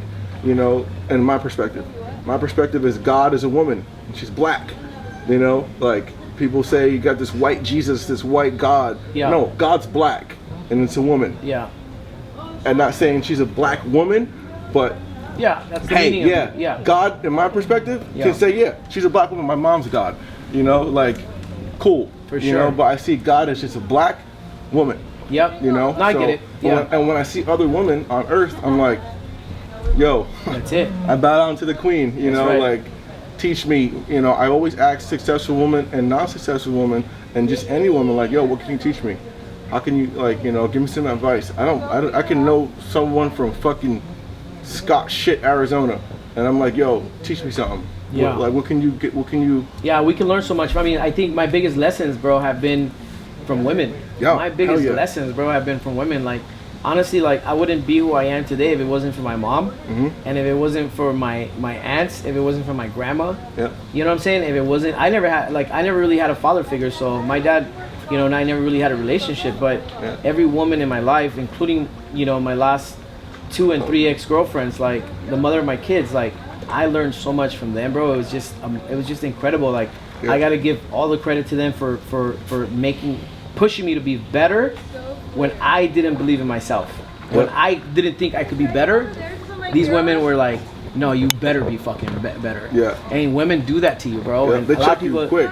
Check you quick. A father, you know, even a father doesn't have that type of level of communication. A lot of fathers don't, right? Like, I do that with my girls. Like, because I feel like because of what I've learned from women, now I'm carrying on that responsibility with my women, with my girls, my 2 daughters, to be that dad that has those talks with them about boys, Yep. about how boys are when they're teenagers, Facts. about respecting themselves, about value, and about them being queens. Every woman needs God in their life. Every man needs God in their life. Every child needs God in their life. Every adult needs God in their life. And there's points in our life where we don't get our parents. We don't get. Absolutely. A male needs a father figure in his life when he gets to high school to deal with bullies and learn about girls and learn about this and that. Mothers are there to comfort us and all types of there's just different roles that our parents play in our lives that a lot of us are lacking. Absolutely, bro. And I'm grateful to have, I had 14 years with my dad that I remember vividly. That's I never dope. forget it. I'm oldest of 10 siblings, so I'm the top dog in my litter. But in my litter of my little tribe I got, my little coalition of little lions, I reciprocate what was taught from my leader. Right. And I'm like, yo, here's what dad taught me. Here's not only I'm telling you what he taught me, I'm living what he taught me, and it's for you to go with it. Strong. And I feel like a lot of people don't have that base of saying, hey, this is what mom taught me. Hey, this is what dad taught me. Hey, mom loved me this way, so I'm gonna love you this way. For sure. I'm pretty sure if you didn't have your mother's love and having that mother understanding, you wouldn't be able to give the love to your daughters. Absolutely. You know what I'm saying? So it's like, it all goes hand in hand. But I also feel like it's because I didn't have that love for my dad that I am able to give that to my daughters, right? Exactly. Because I don't want to be that father in the sense of I didn't have a father figure even though he was around for a little bit. I don't want to be that. Yep. Bro, I have these conversations with my girls. I talk to them. I even teach them how to pray. Pray every night. Ask God to help you out. You'll see it'll happen. Keep doing it every night. Yep. Even meditation. I'm teaching my girls how to meditate, which is weird because my oldest is into it now. She's more there's a full moon the other night. And she's like, Dad, we should stage the house tonight. Yeah. So we stage the house. So they're picking up on it, and that's how it is. So and they're gonna have kids one day, man. Later on down the road, we're gonna carry that on. Pass it on. Yeah. And their kids are gonna have kids. Be like, yo. Your grandpa Eric, did Taught my ayahuasca 97 times. He was the first family member to do ayahuasca. So 4 generations down. It's all about leaving those seeds, man. And you have the power. We have the power to do that. We have the power to influence and inspire everybody that's watching. There's tons of people, 17 million people that keep up with Earth Picks that want to know. Absolutely, inspiration is everything. They're gonna get a whole different feel of what that account means and where that account comes from and what that account's going to do for the future. 100%. Same thing with me with animals, I don't know, bro, I got 5 million Instagram followers in less than a year. Don't fucking know how it happened. Insane. I didn't question it. I rolled with the punches and God blessed me. He gave me a ton of ups, he gave me downs, he gave me middles, he gives me shit past the ups that I can't even explain. Yep. You know what I'm saying? I don't even have there's not even a drug out there that could give that to me of how it made me feel. For sure. So I'm again super appreciative for mad stuff. All the kids out there are watching. I feel a lot of adults can adjust and they're coherent enough to see their life and what's going on. But a lot of kids, a lot of youth is what's going to play into the future of what we say and what we do. They're going to follow 100%. Us. It's our responsibility as well to be out there and putting out good messages, positive content, good messages. Not a lot of people do it on social media, man. I always wonder why that is. I always wonder why people are not posting. Give the kids 5 straight rules of life just to abide by. Not even as a minimum. There's 25, 30, 100 rules. But give them 5. Just give them 5. And I'll give 5 as well. Well, I mean, I'm a piggyback on what you said, right? And what I've learned through life, which is happiness over anything else in life. Yep. Over money, over anything else. Always follow your intuition. It's never wrong. Yep. When something doesn't feel good in your gut, that's God speaking to you and telling you, yo, this isn't good. Don't do it. You're gonna burn yourself. Follow your intuition. Number 3, respect your mom. Build. If you don't have a mom, respect your dad. Build that relationship with your family. Respect other people. Relationships are everything. Number 3, I'm gonna piggyback on what you talked about. Be yourself. Get comfortable in being yourself, and just accept yourself who you are, own it. You know what I mean? Be proud of that. Yep. And then number 5, don't ever think that anything you dream of is impossible. Because when I was homeless in a car, I would never imagine myself being here in Bora Bora. At that time, it was hard to imagine that, but I always knew that I was built for something great, and I never gave up on that. So I already knew that anything I wanted was possible. I just had to work for it, and that's 5. That's solid. What about you, brother? You know, I would repeat some of the stuff you said, Yep. but I'm not. I'm gonna give different Angles. different angles. One thing I am gonna piggyback on is you have to respect your mother and your father. Yep. But one thing I would say is forgiveness. A lot of people out there are holding grudges or holding resentment from somebody or something, Yep. or whatever happened to them. It's only eating you up. Let it go. Let it go. Yeah. Let it go. I'll give you a quick example, and I'll be super sharp and quick with it. I forgave the people that killed my dad. Forgave them. If I could see them, my emotions would say, "Hey, yo, fuck this guy up," but my spirit's like, "Yo, you forgave him. Pray for him." You know. 100%. And it makes me feel a whole different level of peace. People have been through worse. Some people have been touched wrong. Some people have been physically abused. Some people have been left out to dry. Yo, forgive it. If Yep. God can forgive us, why can't you forgive? Right. I'm not telling you to forget. Yeah. Just forgive. Forgive. Don't carry that weight. Yep. Don't hold regret. Don't hold resentment. It's gonna eat you from your core out. 2, respect. What's wrong? A lot of kids out there are watching these people disrespect everybody else, talk all types of crazy shit, feel types of crazy shit. Respect people, man. Respect 100%. people. Respect is Respect, no matter what they look like, no matter what they believe in, no matter their gender they say they are, no matter who they love. Respect them. Respect them. That's it. Because if you don't respect someone and someone disrespects you, it could go 1 to 10 real quick. Yep. And you only got one life. You can be a blip in the matrix, or you can be an influential person and, you know, leave a legacy on for people to Yep. understand with. Number 3, protect yourself. Protect your peace. Protect your spirit.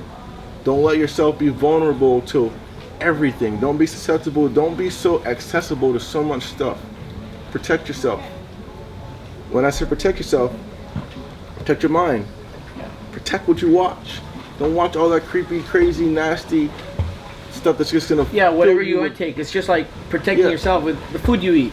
Exactly. The content you Exactly. yeah. Consume. Just protect yourself. If, you know, I'm not telling people to go out there and have a ton of sex, but if you have sex, protect yourself. Yeah. You know, I got a ton of siblings that I want to tell them too, like, yo, they're going through high school. Protect yourself. You don't have babies at a young age. Yeah. You know, wait till you're older. Read the Bible. Live your wait till life. you're abstinent. You know, live your life. Be a teenager. Yeah. Enjoy your teenage years. Be a 20-year-old. Yeah. Enjoy your 20s. When you want to have kids when you're 30, go ahead. You know, everybody says we're gonna have this, that, and that when we're 25 and be married. Yeah, alright. Number 4, love yourself. Love is everything. Love is everything, man. Whatever you go, whatever you do, wherever you feel, do it with love. Yeah. Just do it with love. 100%. You know, if you're passionate about something, do it with love. You want to play football, do it with love. If you want to be a musician, do it with love. You know what I'm saying? If you want to have a good time with somebody else, do it with love. Don't have any ill will or different intentions. Just do it with love. That's right. Number 5, animals are no different than your mother or your father. If you see a rat, if you see a pigeon, you see a cow or a chicken, it's the same shit as your mom or your dad. They're no less. They're no less than you. Respect. They have a conscience. Respect nature, basically. They have a soul. They have feelings. Yeah. They're not cold-blooded killers. They're not painless. They feel. You feel they have emotion. Yeah. Respect them. Respect animals as if it was your mom or your dad or your grandma. That's right. That's it. Cool. Love it. Hey man, let's end this. Let's end it. Let's First go. one in the books. First one in the books, man. It was We're getting ready to go swim with some sharks. Let's scuba, do it. Scuba tanks. We actually got to take off in 15 minutes. Yeah, we gotta bounce. So Right on time. thanks for having me, bro. I appreciate the opportunity. Thanks for coming out here with Love, me, baby. bro. Let's do this, man. Let's keep moving forward, brother. Give me a hug. All right, let's go. We out. Peace.